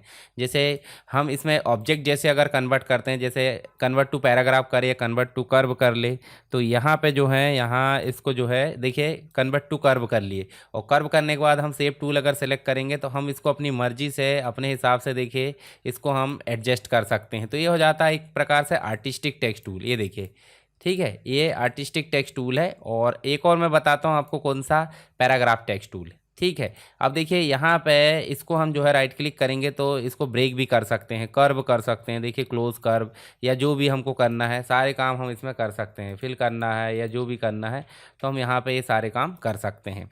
चलिए ये तो बात हो गई किसकी, आर्टिस्टिक टेक्स्ट टूल की। आर्टिस्टिक टेक्स्ट टूल में अगर मैं नॉर्मली फिर से क्लिक करूँ और यहाँ मैं लिख देता हूँ SSW एजुकेशन। चलिए अब इसकी हम जो है प्रॉपर्टीज़ में चलते हैं। जैसे हम इसको सेलेक्ट करेंगे और यहाँ पे देखिए आपको प्रॉपर्टी बार में देखने को मिलेगा, देखिए इस प्रकार का ऑप्शन, देखिए कंट्रोल TV लिखा है, तो इस पर हम क्लिक कर दें, या फिर हम सीधे चल देते हैं विंडो में और यहाँ डॉकर्स में चलते हैं। डॉकर्स में चल के देखिए यहाँ कंट्रोल T बोले तो टेक्स्ट, इस प्रकार क्लिक करेंगे तो हमारे पास में इसकी प्रॉपर्टीज डिस्प्ले हो गई। अब यहाँ देखिए तीन चीज़ें दिख रही है, एक तो मिल रहा है टेक्स्ट, एक मिल रहा है आपको पैराग्राफ, और एक मिल रहा है आपको क्या, फ्रेम। तो हम पहले चलेंगे टेक्स्ट में। तो टेक्स्ट के अंतर्गत सबसे पहली जो प्रॉपर्टी है वो है फ़ॉन्ट के टाइप, यानी फ़ॉन्ट फैमिली हमको बदलना है। तो हम यहाँ पे हिंद फ़ॉन्ट कर देते हैं, हिंद फ़ॉन्ट के हिसाब से आ गया। इसके साइज़ बढ़ाना है, देखिए साइज़ बढ़ा लिए। इसकी पोजीशन मतलब जो उसका टाइप है वेट वो कर दिए बोल्ड। उसके बाद हम जो है इसमें पैराग्राफ में काम करेंगे, यूनिफॉर्म फिल, फाउंटेन फिल या कलर जो भी हमको करना है, टू कलर करना है, सिंगल कलर करना है। ये देखिए यूनिफॉर्म फिल में आ जाएगा यहाँ पे, जैसे हम इसको रेड करना चाहते हैं। उसके बाद इसका फिल कलर हम बदलना चाहते हैं तो यूनिफॉर्म में हम जो है फिल कलर यहाँ पे क्या कर देते हैं, ये देखिए यहाँ पे इसका कलर जो है हम लाइट येलो कर देते हैं। ये देखिए लाइट येलो कर दिए। साथ ही इसका जो एक प्रकार से जो इसकी बॉर्डर है, बॉर्डर भी हम बदल सकते हैं और यहाँ पे इसको आउटलाइन हटा देते हैं। बॉर्डर बदलने के लिए देखिए यहाँ पे हम जो है इसका बॉर्डर को विड्थ दे देते हैं, जैसे हमने 1 PT की दे दिए। और हम इसका कलर क्या रखना चाहते हैं, ब्लैक, तो देखिए ब्लैक कलर आ गया यहाँ पे। इसके अलावा अलाइनमेंट पैराग्राफ से रिलेटेड होती है, हमको ज़्यादा यहाँ उपयोग नहीं करना, हम यहाँ पैराग्राफ वाला उपयोग करते हैं। तो हम इसको ड्रैग करेंगे तो यहाँ पैराग्राफ टूल आ जाएगा। ठीक है, तो यहाँ हम लिख देते हैं इस प्रकार से, ये देखिए ये हमने लिख दिए। और उसके बाद हम इसको जो है कॉपी पेस्ट कर लेते हैं। कॉपी पेस्ट इस प्रकार से हमने कर लिए और इसको हम सेलेक्ट करते हैं तो हम पैराग्राफ वाले में चलते हैं और यहाँ देखिए आपको अलाइनमेंट दिख रहा है। ठीक है, इस प्रकार से देखिए अलाइनमेंट लेफ्ट राइट जस्टिफाई जो भी हमको करना है। उसके बाद देखिए first line indent, last line indent, उसके अलावा देखिए लेफ्ट इंडेंट, राइट इंडेंट, ऊपर वाले पैराग्राफ से गैप, नीचे वाले फ्रेम का उपयोग, सारी चीज़ हमको यहाँ पर दिख रही है। इसी को हम जो है सेव टूल के माध्यम से यहाँ पे चेंज कर सकते हैं। जैसे देखिए सेव टूल के माध्यम से हम जो इसके देखिए गैप बढ़ा सकते हैं, घटा सकते हैं। तो ये कुछ प्रॉपर्टीज़ होती है जो आपको समझ में आ गई होगी, इसी के बारे में हमको विस्तार से लिखना है। और यहाँ देखिए इसको चित्र यानी डायलॉग बॉक्स के फॉर्म में आप डिफाइन कर दीजिए, टेक्स्ट लिखना, उसके अलावा टेक्स्ट को सेलेक्ट करना, पैराग्राफ को एडिट करना। ठीक है, इसके अलावा टेक्स्ट अलाउंग अ पाथ यानी कि क्रिएटिव डिज़ाइन बनाना, जैसे हमने एनवलप टूल का उपयोग किए थे। टेक्स्ट फॉर्मेटिंग करना, जैसे बोल्ड इटैलिक अंडरलाइन करना। इसकी कुछ प्रॉपर्टीज़ है जो आपको यहाँ डिफाइन की गई है, इनको आप लिख सकते हैं एग्जाम में। जैसे फ़ॉन्ट होता है, फ़ॉन्ट का साइज़ होता है, फ़ॉन्ट की स्टाइल होती है, अलाइनमेंट होता है, कैरेक्टर स्पेसिंग होती है, लाइन स्पेसिंग होती है, कलर होता है, टेक्स्ट डायरेक्शन होता है, टेक्स्ट की फॉर्मेटिंग ऑप्शन, और इसके अलावा आपको बुलेट्स एंड नंबरिंग देखने को मिलेगा। तो ये सबको आप डिफाइन कर दीजिए और डायलॉग बॉक्स या जो विंडो है वो बना दीजिए। कुछ इस प्रकार से मैंने जो लिख कर बताया वो भी आप बना सकते हैं एग्जाम में, ताकि आपको अच्छे नंबर मिल सके। चलिए नेक्स्ट हम देखते हैं यहाँ पे कोरल ड्रा में कर्व ड्राइंग और शेप क्रिएशन कैसे करते हैं। शेप क्रिएट कैसे करना वो हमने ऑलरेडी देख चुके हैं, फिर भी मैं आपको बता दूंगा। तो देखिए कर्व ड्राइंग के लिए आपको कुछ नहीं करना, विजर टूल वगैरह जो बहुत सारे टूल होते हैं उनको उपयोग करना है। इसको मैं गायब कर देता हूँ, यहाँ पे इसको हटा ही देते हैं। नॉर्मली अगर हम यहाँ जाएं और यहाँ देखिए विजर टूल नज़र आ रहा, तो विजर टूल को क्लिक करेंगे और यहाँ देखिए हम कर्व बना सकते हैं। ये देखिए किसी प्रकार से हम यहाँ पे कर्व बना सकते हैं। हम जो है कोई और लाइन खींचते हैं। नॉर्मली ये देखिए 2 पॉइंट लाइन खींच देते हैं। जैसे इस प्रकार से हमने 2 पॉइंट लाइन खींचे और ये शेप टूल लिए और शेप टूल से हम यहाँ राइट क्लिक करके क्या कर दिए, टू कर्व, और उसके बाद इसको जो है हमने ऊपर उठा दिए। तो इस प्रकार से भी हम कर्व बना सकते हैं। तो आप ये सारी स्टेप्स लिख देना। इसके अलावा अगर हम शेप बनाना चाहते हैं तो शेप बनाने के लिए तो कोई दिक्कत नहीं, इन सभी शेप का उपयोग कर सकते हैं। जैसे यहाँ से इलिप्स उपयोग कर सकते हैं, रेक्टेंगल उपयोग कर सकते हैं, पॉलीगॉन के अंदर स्टार बनाना, जैसे हमने स्टार बनाया तो ये भी एक प्रकार का शेप है।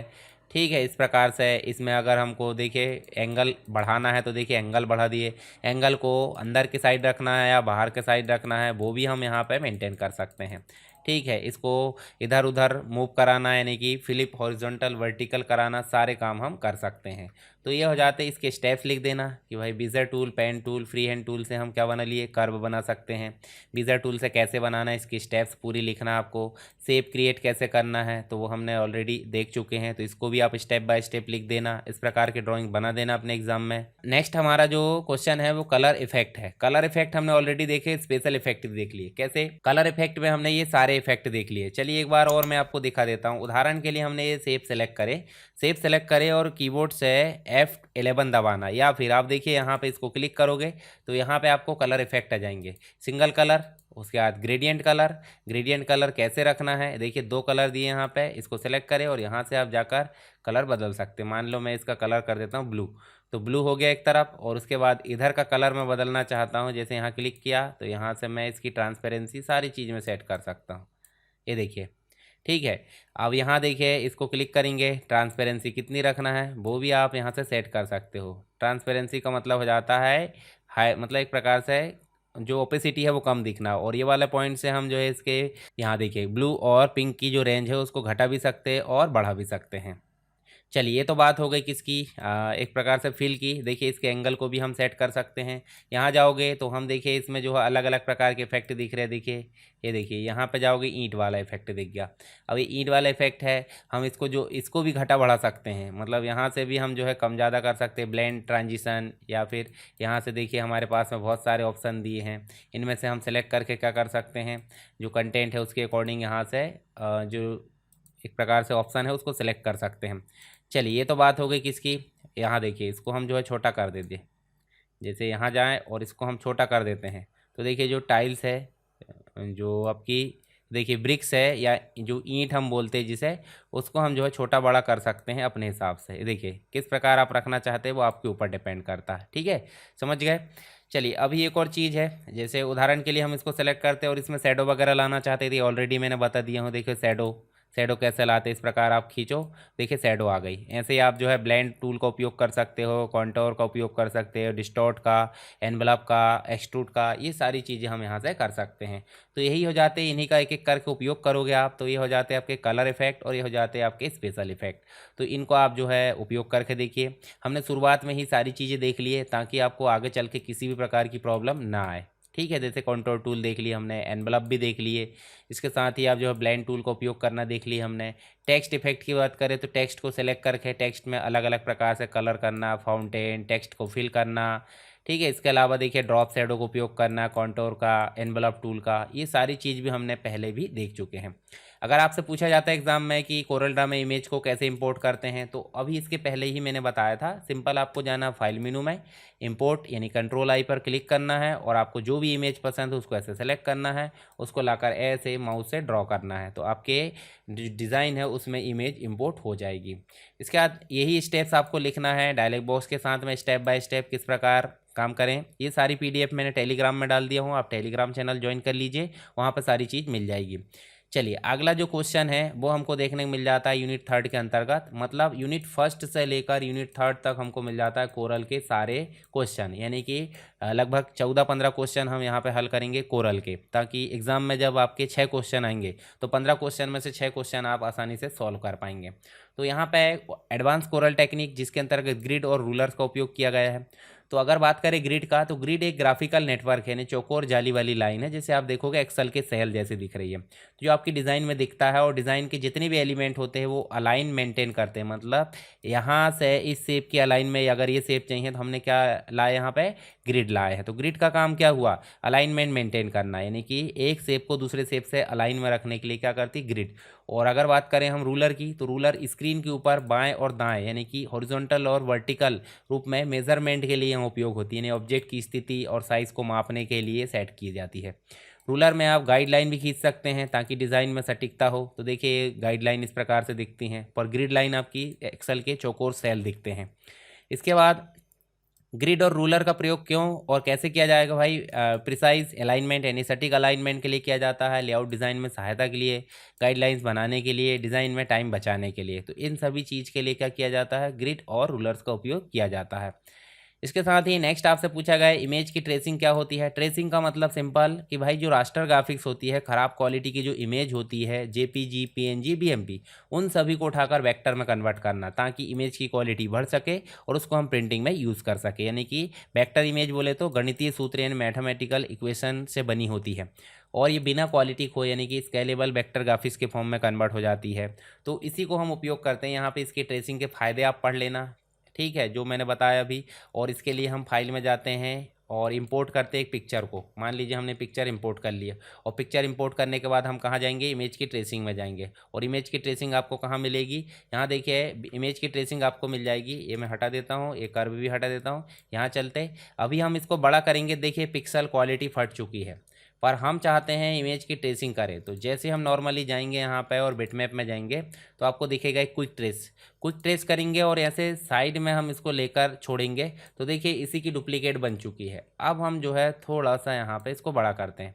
ये देखिए मतलब दोनों की, देखिए दोनों पक्षी की हमको थोड़ी थोड़ी चीज़ें दिख रही है। तो हम इसको बड़ा करके देखेंगे तो नीचे वाला जो है देखिए थोड़ा सा पिक्सल फटने लगे, पर इसके पिक्सल नहीं फट रहा है। क्यों? क्योंकि ये वेक्टर में कन्वर्ट हो चुकी है।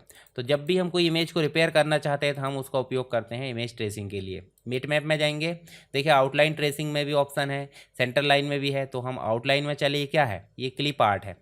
क्लिप आर्ट है या लोगो है, लाइन आर्ट। तो क्लिप आर्ट कर दो। क्लिप आर्ट जैसे करोगे तो आप देखोगे एक तरफ दिख रहा है आपको जेपीजी मतलब रास्टर ग्राफिक्स और एक तरफ दिख रही वेक्टर।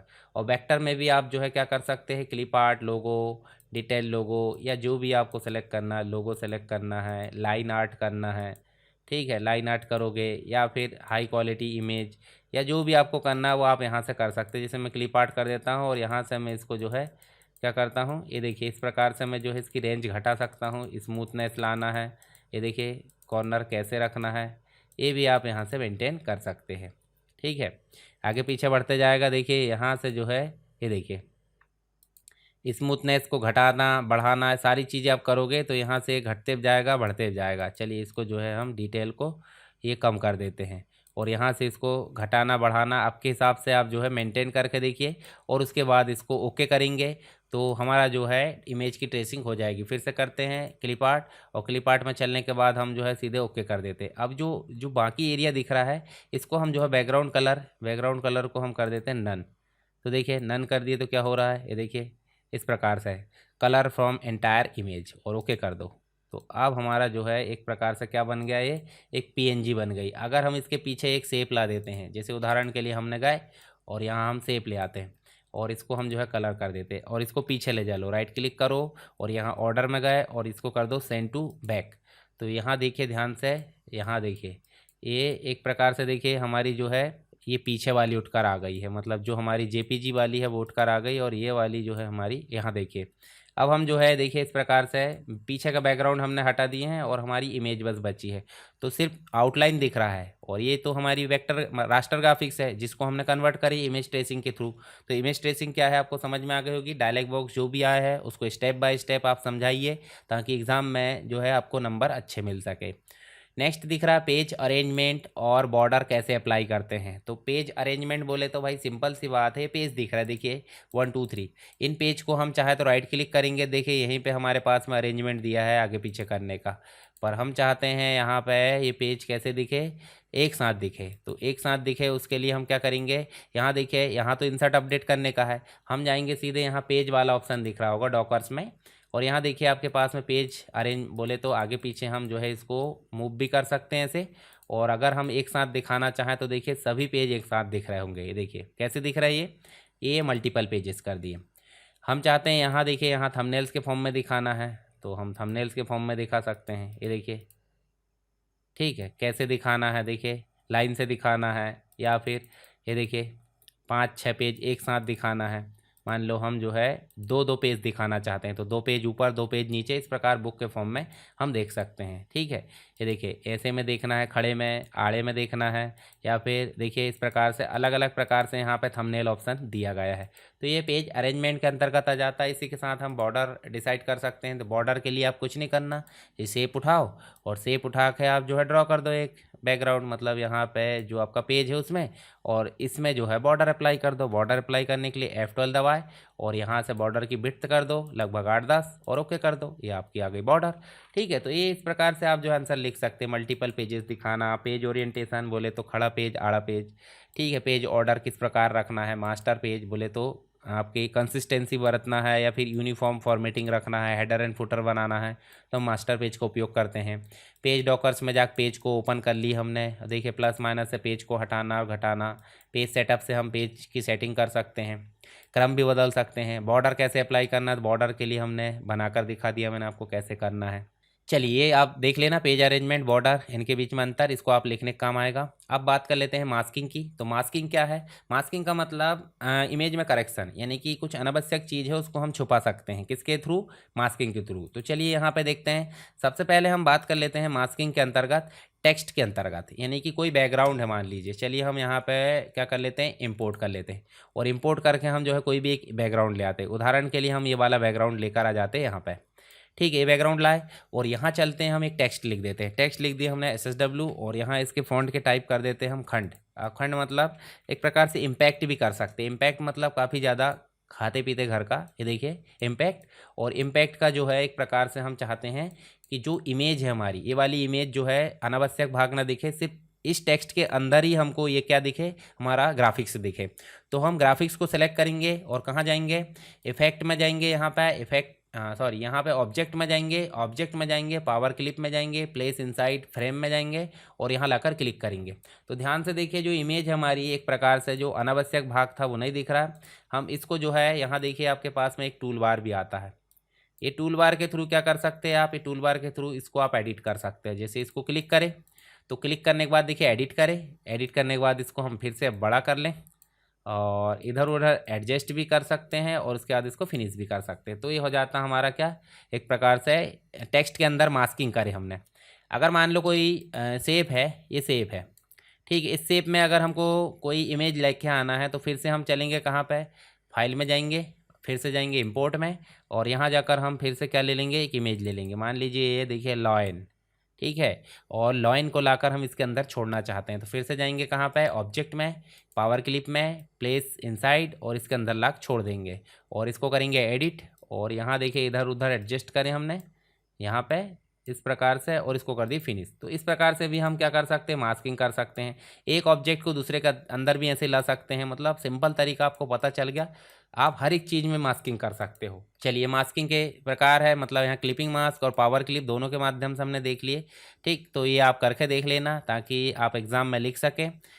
इसके साथ ही नेक्स्ट पावर क्लिप वाला सेपरेट क्वेश्चन पूछा जा सकता है। एक तो मास्किंग के थ्रू भी आपको पावर क्लिप का उपयोग करना है और आप पावर क्लिप का उपयोग करोगे तो सिंपल सी बात है, उसी का उपयोग करना है। तो स्टेप बाय स्टेप आप इसको समझा दीजिए ताकि सारी जो कॉन्सेप्ट है वो यहाँ पे आंसर में आ जाए और नंबर भी अच्छे मिल सके। तो ये हो जाते हैं हमारे कोरल के अंतर्गत यूनिट 1 से लेकर यूनिट 3 तक के सारे क्वेश्चन।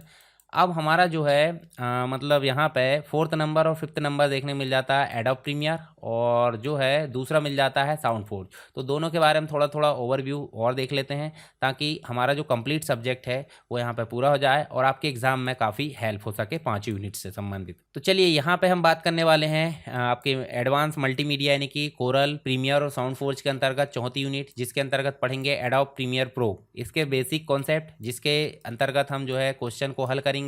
पहला क्वेश्चन हमको देखने को मिल जाता है एडोब प्रीमियर क्या है, इसका उपयोग कहाँ किया जाता है। तो एडोब प्रीमियर एक वीडियो एडिटिंग सॉफ्टवेयर है जिसको एडोब कॉर्पोरेशन ने बनाया है और इंडस्ट्री लेवल का वीडियो एडिटिंग सॉफ्टवेयर है जिसके अंतर्गत हम सारे काम कर सकते हैं वीडियो एडिटिंग से रिलेटेड, चाहे वो वीडियो का प्रोडक्शन हो, चाहे वो फिल्म मेकिंग हो, टेलीविज़न हो, वेब से रिलेटेड वीडियो हो। ठीक, तो सारी चीज़ों को हम यहाँ काम कर सकते हैं और यहाँ देखिए वीडियो फुटेज को एडिट किया जाता है, ट्रिम किया जाता है, प्रोसेस किया जाता है। तो ये सारे काम एडोब प्रीमियर के अंतर्गत हम कर सकते हैं, यानी कि प्रोफेशनल वीडियो एडिटिंग सॉफ्टवेयर की कैटेगरी में इसको रखा जाता है, काफ़ी लोकप्रिय है। और इसी के अंतर्गत हम देखने वाले हैं, देखिए एडोब प्रीमियर प्रो आपके कंप्यूटर में इंस्टॉल होगा अगर प्रैक्टिस करना चाहते हैं तो, और आप सिर्फ एग्जाम देना चाहते हैं तो कोई ज़रूरत नहीं है ज़्यादा आपको लोड लेने की, सिर्फ आप क्वेश्चन पढ़ लीजिए और एग्ज़ाम दे दीजिए। तो एडोब प्रीमियर का उपयोग कहाँ किया जाता है, तो फिल्म और टेलीविज़न में किया जाता है, यूट्यूब और social media content creation, corporate video, विज्ञापन और प्रचार सामग्री, ऑनलाइन कोर्स, वेबिनार, घरेलू वीडियो एडिटिंग, ये सारे काम में किया जाता है। अगर आप मुझसे वीडियो एडिटिंग सीखना चाहते हैं तो आप मुझे जो है टेलीग्राम पर या फिर नंबर दिया गया है वेबसाइट में, उस पर आप मुझे पर्सनल मैसेज कर सकते हैं, मैं आपको अच्छा वीडियो एडिटर बना दूंगा, ठीक है, अगर आप वीडियो एडिटिंग सीखना चाहते हो तो। चलिए आगे चलते हैं हम यहाँ पे। एडोब प्रीमियर जो है वीडियो एडिटिंग सॉफ्टवेयर, प्रोफेशनल इसका उपयोग करते हैं, पर्सनल भी उपयोग कर सकते हैं। आगे देखते हैं हम एडोब प्रीमियर का वर्क स्पेस की बात करें तो वर्क स्पेस मतलब जब हम प्रीमियर प्रो स्टार्ट करते हैं तो सबसे शुरुआत में जो वर्क स्पेस दिखता है वो इंटरफेस या वर्क स्पेस कहलाता है। तो हम सीधे स्टार्ट करते हैं, स्टार्ट करने के बाद हम यहाँ बेसिक चीज़ें समझेंगे। तो देखिए हमारे पास में सबसे पहले देखिए लेटेस्ट वर्जन है एडोब प्रीमियर का, हम यहाँ सिंपल चलते हैं, न्यू प्रोजेक्ट में जाते हैं और न्यू प्रोजेक्ट में जाएंगे तो हमको यहाँ नाम देना होता है, लोकेशन देना होता है, और उसके बाद इधर साइड में हमको कुछ ऑप्शन दिए रहते हैं जैसे सीक्वेंस क्या होता है, विन मतलब फोल्डर होता है, मीडिया कॉपी करना है, ट्रांसक्रिप्शन यूज़ करना है, तो कुछ नहीं करना हमको, वीडियो फुटेज भी यूज़ नहीं करना है, कुछ नहीं करना, हम सीधे क्या करेंगे क्रिएट। और क्रिएट करने के बाद देखिए हमारे पास पहले से अगर नाम है तो रिप्लेस करने बोलेगा। अब यहाँ हमारे पास में एनवायरनमेंट आ जाता है। अब एनवायरनमेंट में बेसिक चीज़ है, सबसे पहले यहाँ नीचे होता है फर्स्ट नंबर की विंडो प्रोजेक्ट विंडो, दूसरी हो जाती है आपकी कौन सी विंडो, सोर्स विंडो, ये देखिए सोर्स विंडो, तीसरी हो जाती है टाइमलाइन विंडो, चौथी हो जाती है प्रोग्राम मॉनिटर। उसके बाद एक और हो जाता है टूल बॉक्स जिसके थ्रू हम जो है कुछ बेसिक काम कर सकते हैं। कुछ एसेंशियल चीज़ें हो जाती है, एसेंशियल ग्राफिक्स, लूमेट्री कलर, साउंड का जो मॉनिटर है वो भी आपको दिख जाता है। तो यहाँ पे अगर चलें हम तो ये देखिए इस प्रकार से, मतलब यहाँ आपको दिखती है प्रोजेक्ट पैनल, मीडिया ब्राउज़र जिसे हम बोल देते हैं, सोर्स विंडो, मतलब प्रोजेक्ट पैनल जो होता है सबसे पहले हम कोई फुटेज को एडिट करना चाहते हैं तो कहाँ लेकर आते हैं, प्रोजेक्ट पैनल में, और उसके बाद प्रोजेक्ट पैनल से हमको कहाँ ले जाना पड़ता है, सोर्स मॉनिटर में। यानी कि जो भी फुटेज हमने लेकर आए हैं, वीडियो फुटेज हो या जो भी हो, तो उनको हम कुछ काट छाँट करना है, शुरुआत का भाग हटाना है या बीच का कुछ हमको लेकर आना है, तो उसके लिए हम कहाँ ले जाते हैं, सोर्स मॉनिटर में। सोर्स मॉनिटर में जब रिफाइन हो जाती चीज़ें, छोटा मोटा काट छाँट, तो हम कहाँ लेकर आ जाते हैं, टाइमलाइन में। मतलब पहले नंबर पर प्रोजेक्ट पैनल, दूसरे नंबर पर सोर्स मॉनिटर, तीसरे नंबर पर टाइमलाइन। अब टाइमलाइन में हमको जो भी काम करना है, चाहे तो वो कुछ काट छाँट या ट्रिम करना है, स्प्लिट करना है, ठीक है, या फिर और दूसरे यूज़ करना है टूल का, तो ये सारे काम हम टूल बॉक्स के थ्रू कर लेंगे। और उसके बाद जब यहाँ फाइनल काम हो जाता है, मॉनिटर साउंड का देखिए, साउंड मॉनिटर यहाँ दिख जाता है, साउंड मीटर, ये सारा काम हो जाने के बाद जब फाइनल आउटपुट आता है तो वो कहाँ दिख जाता है, प्रोग्राम मॉनिटर में। तो यहाँ पे आप देख सकते हैं फाइनल। तो ये हो जाता है हमारा प्रीमियर प्रो का बेसिक एनवायरनमेंट। इसको आप एग्जाम में बना दोगे और इसके बारे में डिटेल में लिख दोगे, जैसे प्रोजेक्ट पैनल क्या होता है, सोर्स मॉनिटर क्या होता है, प्रोग्राम मॉनिटर क्या होता है, टाइमलाइन मॉनिटर, ठीक। इसके अलावा आप टूल पैनल देख सकते हैं, इफेक्ट पैनल, इफेक्ट पैनल आपको देखने को मिल जाएंगे। यहाँ पे देखिए आप इधर जाओगे तो इफेक्ट विंडो दिखेगी जो आपको काम आती कहाँ पे, जो जैसे ही आप यहाँ पे टाइमलाइन में कुछ काम करते हो तो उसके लिए काम आती है। इसके अलावा आइडियो मीटर की अगर बात करें तो आइडियो मीटर आपको देखने को मिल जाता है, कितना साउंड तेज है या कम है, तो ये सारी चीज़ आप देख सकते हैं। ऐसे ही वर्क स्पेस को कस्टमाइज़ किया जा सकता है।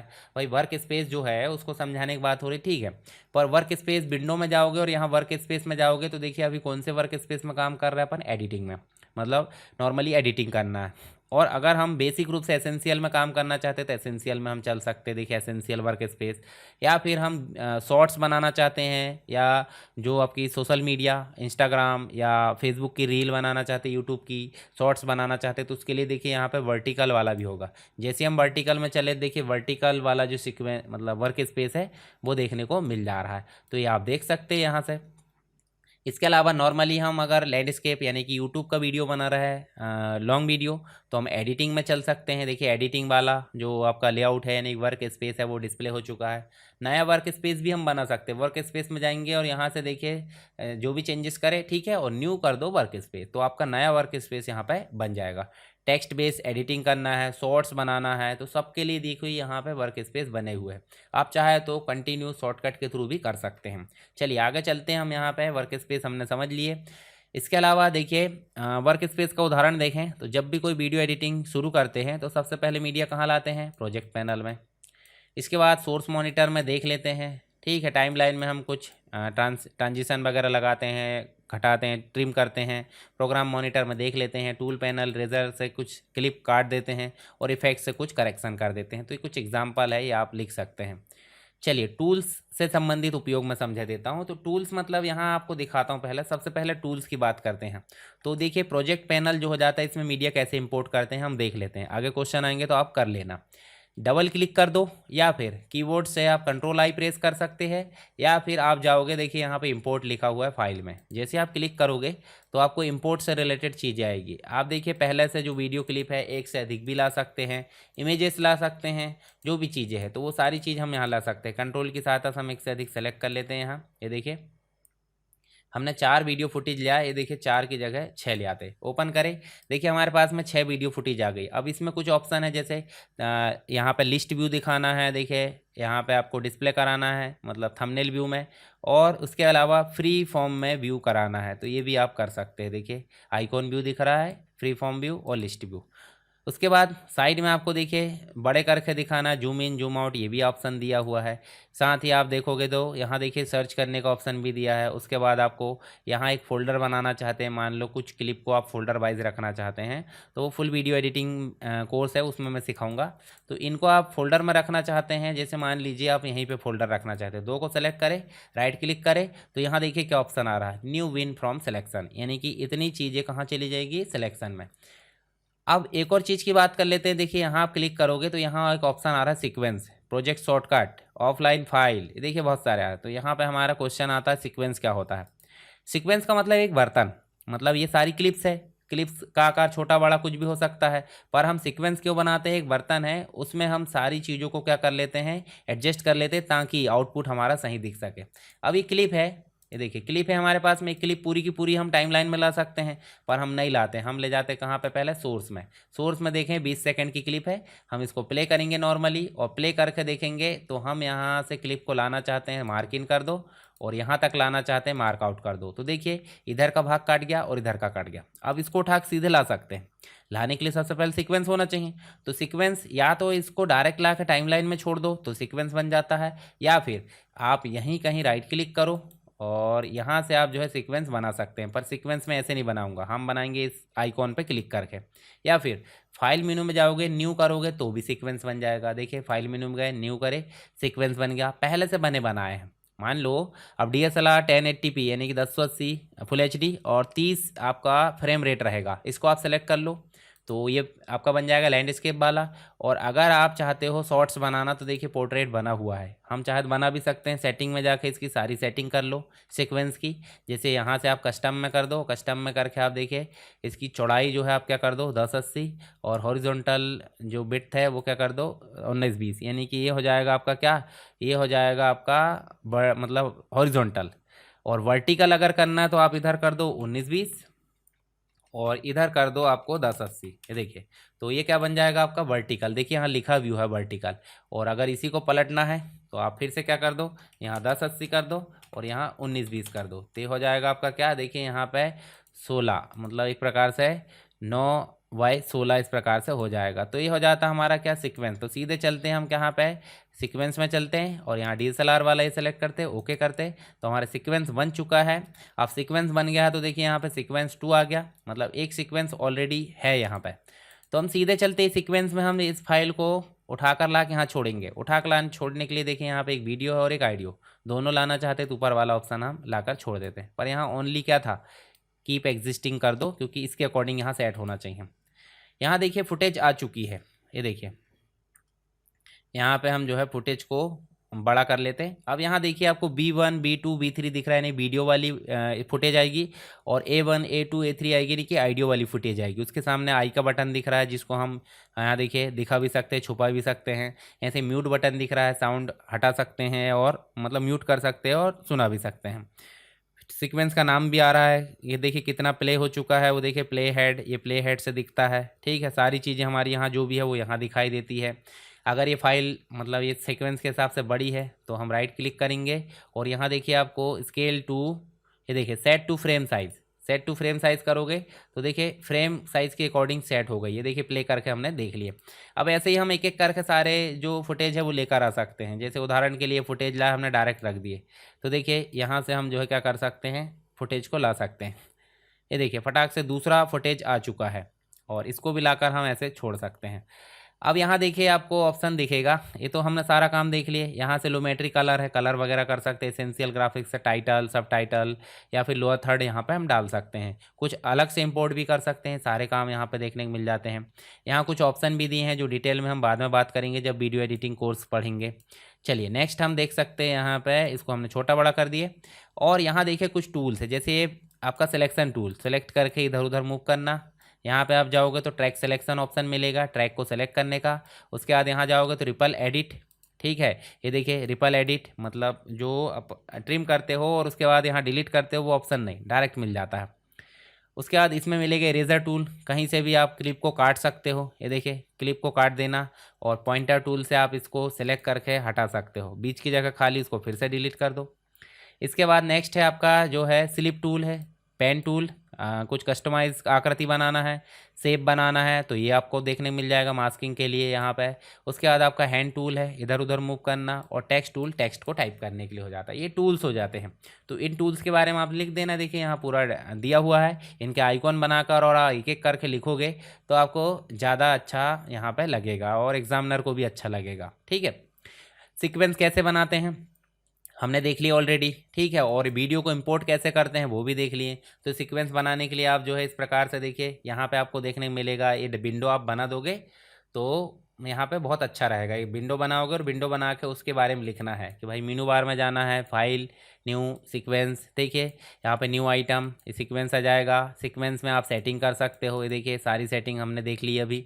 उसके बाद इसमें वीडियो इंपोर्ट कैसे करना है तो ड्रैग एंड ड्रॉप कर सकते हैं कंप्यूटर के थ्रू, सीधे मेनू से हम फाइल मेनू से इंपोर्ट कर सकते हैं या तो मीडिया ब्राउज़र से कर सकते हैं, या फिर जो भी सीक्वेंस मतलब हम मान लो इसके थ्रू सीक्वेंस बनाना चाहते हैं तो हम राइट क्लिक करेंगे और यहाँ देखिए न्यू सीक्वेंस फ्रॉम क्लिप, तो ये भी काम हम कर सकते हैं।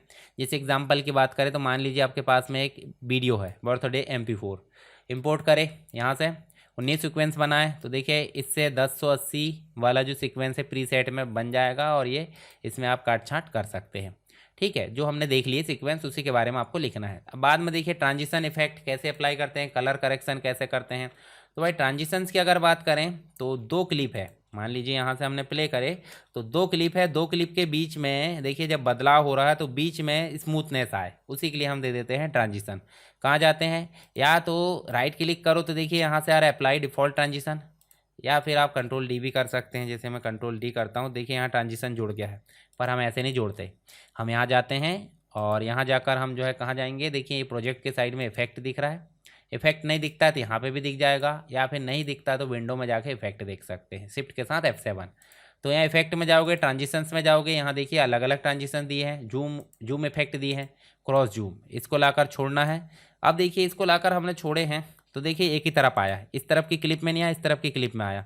तो इस पर जैसे क्लिक करोगे और यहाँ इफेक्ट कंट्रोल में जाओगे, देखिए आपको ऑप्शन दिखेगा स्टार्ट आ कट, तो इसको सेंटर आ कट कर दो। ये देखिए आप ध्यान से देखिए, मैं इसको प्ले करता हूँ, थोड़ा छोटा कर लेते हैं और प्ले करके देखिए। प्ले करके जब एक क्लिप से दूसरी क्लिप में जाएगी, ध्यान से देखना यहाँ पे क्या चेंजेस होता है। ये देखिए मतलब हमको जर्क नहीं दिख रहा है, और जर्क नहीं दिख रहा मतलब हमारा जो है स्मूथनेस आ चुकी है, और किसके थ्रू आई है, ट्रांजिशन। ऐसे ट्रांजिशन हम इसमें भी दे सकते हैं। देखिए यहाँ डिज़ोल्व में गए, या फिर आप जो है पेज पील या स्लाइड ऑप्शन कर सकते हैं। स्लाइड मतलब देखिए पुश वाला दे सकते हैं। ये देखिए इस पर क्लिक करें और इस पर फिर क्लिक करें और इसको सेंटर कर दो। कभी कभी सेंटर आ जाता है, पर कभी ना आए तो आप इफेक्ट कंट्रोल में जाकर कर सकते हैं। देखिए इस प्रकार से ये चेंजेस दिखेगा। तो ये हो जाता हमारा क्या, एक प्रकार से हमने देख लिए क्या, ट्रांजिशन। और अगर आप कलर करेक्शन करना चाहते हैं तो आप कहाँ जाओगे, विंडोज़ में, और आप जाओगे लूमेट्री कलर। देखिए यहाँ पे आपको देखने को मिलेगा लूमेट्री कलर। लूमेट्री कलर आपको देखने को मिल जाएगा, उसको शो करोगे और शो करने के बाद आप देखोगे तो देखिए आपको देखने को मिलेगा यहाँ पे। तो इसमें बहुत सारी चीज़ें रहती है। लूमेट्री कलर में क्या क्या चीज़ रहती है देखिए ध्यान से। बेसिक करेक्शन रहता है, क्रिएटिव रहता है, क्रिएटिव के बाद curve, colour wheel, match, HSL secondary और देखिए बिग नेट। तो यहाँ पे हम जो है बेसिक कलर करेक्शन में जाएंगे, लट्स का उपयोग कर सकते हैं, यानी कि प्री डिफाइन बनी बनाई। ऑटोमेटिक करना है उसमें आपको देखिए इस प्रकार से, देखिए टेम्परेचर घटाना है, बढ़ाना है, इसका टिंट है, सिचुरेशन है, ये सारे काम हम यहाँ से कर सकते हैं। लाइट घटाना बढ़ाना, ये देखिए यहाँ भी सारे ऑप्शन मिलेंगे। एक्सपोजर है। क्रिएटिव के अंतर्गत आप जाओगे तो लट्स का उपयोग कर सकते हैं, जैसे देखिए इस प्रकार से लट्स मतलब प्री डिफाइंड बनी बनाई, ये देखिए ठीक है। लट्स में भी बहुत सारी चीज़ देखिए हमको कुछ नहीं करना पड़ रहा है। तो लट्स ऑटोमेटिक सिनेमेटिक के लिए रहता है, यानी कि कलर ग्रेडिंग के लिए, परंतु हम कलर में करेक्शन करना चाहते हैं तो इनके उपयोग से हम कर सकते हैं। तो यहाँ आप जो है देखें टाइमलाइन में वीडियो क्लिप ऐड करें, इफेक्ट पैनल में जाए और यहाँ इफेक्ट पैनल से हम ट्रांजिशंस को लाकर, डिज़ोल्व है, वाइप है, स्लाइड है, इनको लाकर दो टाइम मतलब दो क्लिप के बीच में लगा सकते हैं कट के दौरान। और ट्रांजिशन हम देख सकते हैं प्रीव्यू। और उसके बाद हम जो है देखिए यहाँ से ये एक विंडो आप बना सकते हैं, ये बीच में हमने लगा कर देख लिए। कलर ग्रेडिंग वगैरह करना है, कलर करेक्शन, तो ये हमने देख ली। यहाँ पे लूमेट्री कलर के थ्रू हम कर सकते हैं। बेसिक करेक्शन देखिए इस प्रकार की चीज़ें, क्रिएटिव है, कर्व है, कंपैरिजन मॉनिटर है, सारे काम हम कर सकते हैं। अब बात आती है प्रोजेक्ट को एक्सपोर्ट कैसे करना है। तो भाई सिंपल सी बात है, इतना काम हो गया हमारा। अब हमारा बेसिक क्वेश्चन ही थे 3-4, हम इसमें और इफेक्ट कंट्रोल के थ्रू बहुत सारा काम कर सकते हैं। तो प्रोजेक्ट को एक्सपोर्ट करने के लिए हमको कुछ नहीं करना है, हम जाएंगे यहीं पे देखिए आपको इंपोर्ट, एडिट और एक्सपोर्ट, इस पर जाएंगे तो हमको कुछ काम करना है। जैसे ये विंडो आप बना देना एग्जाम में, फाइल नेम देंगे सबसे पहले, उसके बाद हम जो है लोकेशन सेलेक्ट करेंगे। लोकेशन कहाँ आप सेव करना चाहते हैं वो सेलेक्ट कर लो।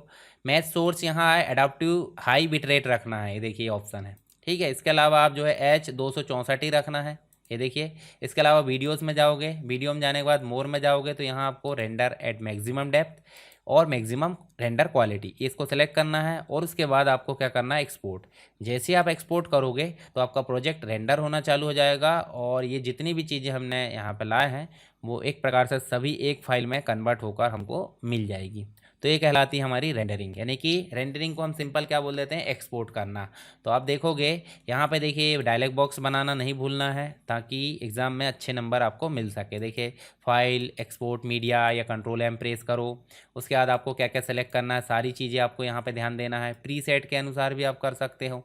आउटपुट का नेम देना है, वीडियो और ऑडियो की सेटिंग करना है, एक्सपोर्ट रेंज सेट करना है, एक्सपोर्ट या क्यू या फिर जो भी है एडोब मीडिया इनकोडर का उपयोग करके हम कर सकते हैं। इसके बारे में हम वीडियो एडिटिंग में बात करेंगे विस्तार से। तो चलिए ये तो बात हो गई हमारी प्रोजेक्ट के एक्सपोर्टिंग की। तो यहाँ देखिए एक्सपोर्ट हो चुका है और जहाँ एक्सपोर्ट हुआ है वो है हमारी कौन सी लोकेशन, ये माय डॉक्यूमेंट, मतलब यहाँ पे देखिए डॉक्यूमेंट के अंदर ये एक्सपोर्ट हो चुका है। तो ये हो जाते हैं हमारे एडोब प्रीमियर से related important question. I hope आपको समझ में आ गए होंगे। इनको आप जो एग्ज़ाम में जिस प्रकार समझाया हूँ मैंने वैसे आप लिख दोगे तो आंसर अच्छे हो जाएंगे, आपको नंबर भी अच्छे मिलेंगे। चलिए अब लास्ट बात कर लेते हैं यहाँ पे हम किसकी, यूनिट नंबर 5 यानी साउंड फोर्ज की। साउंड फोर्ज की बेसिक चीज़ें जो वीडियो एडिटिंग में जब हमको साउंड की ज़रूरत पड़ती है तो कहीं ना कहीं एक ऑडियो एडिटिंग सॉफ्टवेयर की ज़रूरत पड़ती है। तो ऑडियो एडिटिंग सॉफ्टवेयर के अंतर्गत हमारा मिल जाता है साउंड फोर्ज। हालांकि हम जो एडोब प्रीमियर है उसके साथ एडोब ऑडिशन का उपयोग करते हैं, पर क्या करें आपके एग्ज़ाम में जो सिलेबस है उसमें आपको साउंड फोर्ज मिलेगा तो हमको उसी के थ्रू आंसर लिखना पड़ेगा। तो सबसे पहला क्वेश्चन है साउंड फोर्ज क्या है, इसकी इंटरफेस और टूलबार को समझाइए। तो भाई साउंड फोर्ज एक ऑडियो एडिटिंग सॉफ्टवेयर है जो कि प्रोफेशनल है। इसका इस्तेमाल ऑडियो की रिकॉर्डिंग में, ऑडियो की एडिटिंग में, साथ में मिक्सिंग में, मास्टरिंग करना उसमें। ये सॉफ्टवेयर मुख्य रूप से म्यूज़िक जो कलाकार होते हैं, पॉडकास्ट करने वाले होते हैं, रेडियो प्रोड्यूसर होते हैं, ऑडियो इंजीनियर होते हैं, इनके बीच में काफ़ी ज़्यादा लोकप्रिय है। तो साउंड फोर्ज में आप ऑडियो की फाइल्स को कट कर सकते हैं, कॉपी कर सकते हैं, पेस्ट कर सकते हैं, साथ में इफेक्ट लगाना है, फाइल की क्वालिटी में सुधार करना है, सारे काम हम इसमें कर सकते हैं। यहाँ देखिए साउंड फोर्ज का अगर इंटरफेस की अगर बात करें तो साउंड फोर्ज के इंटरफेस के अंतर्गत टाइटल बार है, फिर मीनू बार दिख जाता है, टूल बार दिख जाता है, फिर ट्रांसपोर्ट कंट्रोल्स दिख जाते हैं जिसमें रिकॉर्डिंग है, प्ले पॉज है, ये सारे बटन्स हो जाते हैं। डेटा विंडो जहाँ पे आप फाइल्स रखते हैं पूरी ओपन करके, वर्क स्पेस दिख जाता है। नेक्स्ट आपको आइडियोमीटर दिख जाता है, स्टेटस बार दिख जाता है। तो इसकी विंडो आपको याद रखना है ताकि एग्जाम में अगर आए कि साउंड फोर्ज का इंटरफेस या वर्क स्पेस को समझाइए तो आपको लिखने को काम आ सकता है। चलिए सीधे ओपन कर लेते हैं हम साउंड फोर्ज को। जो चीज़ हम समझ रहे हैं वो चीज़ हम यहाँ देख भी लेंगे तो हमको ज़्यादा क्लियरिटी मिलेगी। ये देखिए हमारे पास में साउंड फोर्ज दिख रहा है, इसको हम जो है सीधे क्लोज कर देते हैं और यहाँ एक फ़ाइल को ओपन कर लेते हैं। फाइल ओपन करने का मतलब हमारे पास में फ़ाइल होगी। यहाँ देखिए अभी फ़ाइल एक भी नहीं दिख रही क्या? अब एक भी नहीं दिख रही मतलब साउंड फाइल लाना पड़ेगा। कोई दिक्कत नहीं, हम साउंड फाइल लेकर आ जाते हैं। तो उस फाइल को हम यहाँ पे लेकर आ जाते हैं। सिंपल चलते हैं, सबसे पहले देखिए हम एक फ़ाइल को एक्सपोर्ट कर लेते हैं। हम चलते हैं यहाँ पे और इसमें से हम जो है कुछ छोटी सी फाइल को एक्सपोर्ट कर लेते हैं। चलिए यहाँ से हम जो है इस फाइल को यहाँ से क्रॉप करते हैं और इसको उठाकर ये देखिए इसको हम जो है एक्सपोर्ट कर लेते हैं। मतलब कैमटेसिया में चल के हम जो है आइडियो वन, ये देखिए आइडियो वन एक्सपोर्ट कर लिए। उसके बाद हम जो है इसको डिलीट मारते हैं और यहाँ से एक और आइडियो ले आते हैं। यहाँ से हम जो है एक और आइडियो ले आते हैं ये वाला, और दोनों को हम मिक्स करेंगे यहाँ पे एक्सपोर्ट, और यहाँ पे आइडियो टू कर लेते हैं। ठीक है, दो आइडियो हमारे पास में ऑलरेडी हो चुके हैं। इनको हम वापस जैसे कि वैसे कर देते हैं, मिनिमाइज़ करते हैं और हम साउंड फोर्ज में चलते हैं। ओपन फाइल में जाते हैं यहाँ पे और यहाँ कैमटेसिया में जाके देखिए आइडियो वन और आइडियो टू दोनों को ओपन कर लेते हैं। तो हमारे पास में देखिए दो वर्क स्पेस आ चुके हैं। चाहे तो हम यहीं पे वॉइस ओवर कर सकते हैं, देखिए यहाँ पे रिकॉर्डिंग करके नेक्स्ट प्ले पॉज या जो भी करना है, देखिए इस प्रकार से हम जो है यहाँ पे काम कर सकते हैं। इसके बाद नेक्स्ट जो दिख रहा है हमको, अब यहाँ देखिए कुछ ऑप्शन दिए, जैसे मान लीजिए हमको शुरुआत से कट करना है तो यहाँ से इतना सेलेक्ट करें और हम कर लेते हैं कंट्रोल एक्स, तो देखिए ये कट हो गया। ठीक है, ये देखिए इस प्रकार से हम जो है क्या कर सकते हैं, कट कर सकते हैं, या फिर जो भी आपको काम करना है वो आप यहाँ से कर सकते हैं। ठीक है, ये देखिए यहाँ से कट करें और इसको भी उठाकर यहाँ से कट करें। तो हम यहाँ देखिए साउंड को कट कर सकते हैं। ऐसे लास्ट में भी हमको कट करना कंट्रोल एक्स, या फिर हम जो है यहाँ से सेलेक्ट करें और कंट्रोल सी करें तो हम इसमें लाकर पेस्ट कर सकते हैं। जैसे यहाँ शुरू में करना है तो देखिए पेस्ट कर दिए। इसके बाद मिक्सिंग, मतलब कंट्रोल एक्स कंट्रोल भी, इस प्रकार मिक्सिंग कर सकते हैं हम ये टूल बार का उपयोग करके।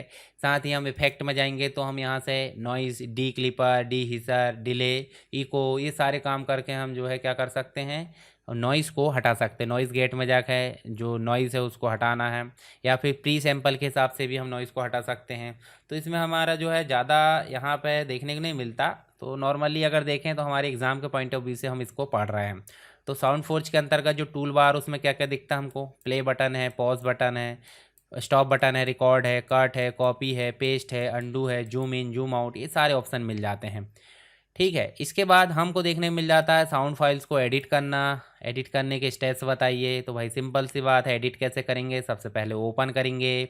ओपन करने के बाद हम जो है क्या करेंगे, आइडियो को एनालाइज करेंगे, प्ले बटन दबाकर सेलेक्ट करेंगे अपनी आवश्यकता अनुसार। साथ में हम जो उसमें कट कर सकते हैं जितनी भी हमको आवश्यकता नहीं है, कॉपी करके कहीं और ले जा सकते हैं, पेस्ट कर सकते हैं। आगे के हिस्से और पीछे के हिस्से को ट्रिम कर सकते हैं, यानी कि हटा सकते हैं। ऐसे volume fade in fade out कर सकते हैं। शुरुआत से कुछ हिस्सा दबकर आना चाहिए, लास्ट का कुछ हिस्सा जो है आपका फेड आउट हो जाना चाहिए धीरे धीरे, मतलब धीरे धीरे आवाज़ तेज़ हो, धीरे धीरे आवाज़ कम हो, उसको फेड इन फेड आउट बोल देते हैं। तो प्रोसेस में जाकर फेड इन फेड में मतलब फेड इन फेड आउट कर सकते हैं। ऐसे नॉइस रिडक्शन हम इफेक्ट मेनू में जाकर नॉइस रिडक्शन कर सकते हैं, रिस्टोरेशन कर सकते हैं। इक्वलाइज़र, इको, रिवर्ब मोड, इनको अप्लाई कर सकते हैं। इसके बाद पिच, आइडियो के पिच को बदलना, यानी कि थोड़ी सी फीमेल वाली वॉइस लाना या फिर मेल वाली, ऐसे ही हम फाइल में जाकर सेव और एक्सपोर्ट कर सकते हैं। तो सीधे जाएंगे हम फाइल में और यहाँ देखिए आपको देखने मिलेगा एक्सपोर्ट। तो एक्सपोर्ट करोगे डायलॉग बॉक्स आएगा, डायलॉग बॉक्स आपको बनाना है एग्जाम में ताकि आंसर अच्छा बन सके और नंबर भी अच्छे मिल सके। तो ये देखिए आपसे बन जाएगा, कट करना, कॉपी करना, पेस्ट करना, डिलीट करना, क्रॉप है, ठीक है, किसी जगह से मिक्स कर किया जा सकता है। आइडियो के जो मतलब वेव्स है कम ज़्यादा है तो उसको नॉर्मलाइज़ किया जा सकता है। तो ये सारी चीज़ आप एक एक करके स्टेप बाय स्टेप लिख दीजिए ताकि नंबर आपको अच्छे मिल सके। तो ये इनके देखिए ओवरव्यू भी दिया है। नॉइस रिडक्शन मैंने बताया ना, जहाँ नॉइज़ है उसके लेवल को सिलेक्ट करके हम नॉइस रिडक्ट कर सकते हैं इफेक्ट मेनू में जाकर नॉइस रिडक्शन के माध्यम से। इसके बाद नेक्स्ट हम देख सकते हैं यहाँ पे ऑडियो रिकॉर्डिंग की बात हो रही है, तो आप ट्रांसपोर्ट टूल बार का उपयोग करके ऑडियो को रिकॉर्डिंग कर सकते हैं। कैसे, या तो डायरेक्ट आप ट्रांसपोर्ट टूल बार में जाओ, रिकॉर्ड, यहाँ माइक आपको सेलेक्ट करना पड़ेगा, या फिर आप डायरेक्टली जो क्लिप ओपन करे हैं उसमें ही ऑडियो की रिकॉर्डिंग कर सकते हैं कंट्रोल आर प्रेस करके। उसके बाद स्टॉप कर दो और फिर प्ले करके देखोगे तो जो आपने ऑडियो रिकॉर्ड किए हो वो आपका दिख जाएगा। अब देखिए ऑडियो रिकॉर्डिंग के कुछ ऑप्शन देखने को मिल जाते हैं, जैसे सैंपल रेट 44.1 किलोहर्ट्ज़ होना चाहिए, या फिर 48 होना चाहिए। बिट डेप्थ आपकी 16 या 24 होना चाहिए।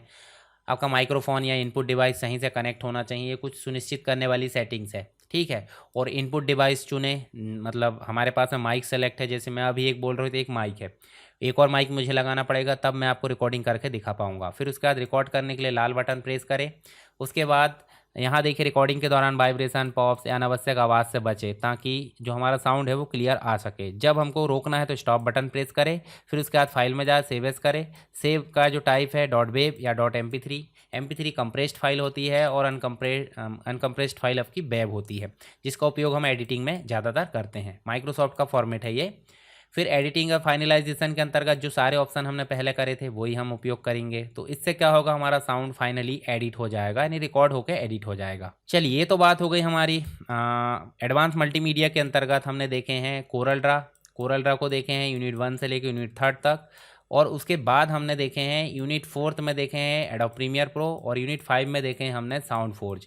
तो ये हमारी 5 यूनिट यहाँ पर कवर हो चुकी है। लगभग हमने जो है 5 यूनिट के अंतर्गत लगभग 25 क्वेश्चन यहाँ कवर करे हैं, ठीक है। तो 25 क्वेश्चन मतलब 20 आप पढ़ते कि नहीं, तो यहाँ पे 25 क्वेश्चन आप पढ़ोगे तो आपका एग्ज़ाम में ज़्यादातर लगभग जो है 99% क्वेश्चन आप हल करके आओगे। अब कुछ छूट ही जाता है, कोई दिक्कत नहीं। तो अथवा में भी तो आ रहा है 10 क्वेश्चन आते, 10 में से 5 करना है। मान लो आपसे एक यूनिट में दोनों बन रहा है, 2 यूनिट में दोनों बन रहा है, 3 यूनिट में दोनों बन रहा है, 4 यूनिट में दोनों, 5वीं यूनिट में अगर एक बन रहा है तो क्या दिक्कत है, एक ही तो करना है। तो 5 बन रहा है तो अच्छी बात है, अगर नहीं बन रहा है तो कोई दिक्कत नहीं। पर 5 यूनिट के हर एक क्वेश्चन आपको हल करके आना है टाइम के साथ में। और how to write answer in exam, तो उसके लिए आप एक वीडियो दिया गया है प्लेलिस्ट में, उस वीडियो को ज़रूर देखें ताकि एग्ज़ाम में आप टाइम मेंटेन कर सकें। तो ये तो था दोस्तों हमारा कंप्लीट वीडियो। आई होप आपको पसंद आया होगा। फिर भी अगर कोई डाउट है तो आप मुझे कमेंट बॉक्स में बताइए। PDF वगैरह है तो उसके लिए आप टेलीग्राम चैनल में जाकर देखेंगे। इसकी कंप्लीट PDF मैंने बहुत अच्छे फॉर्मेट में तैयार किया हूँ,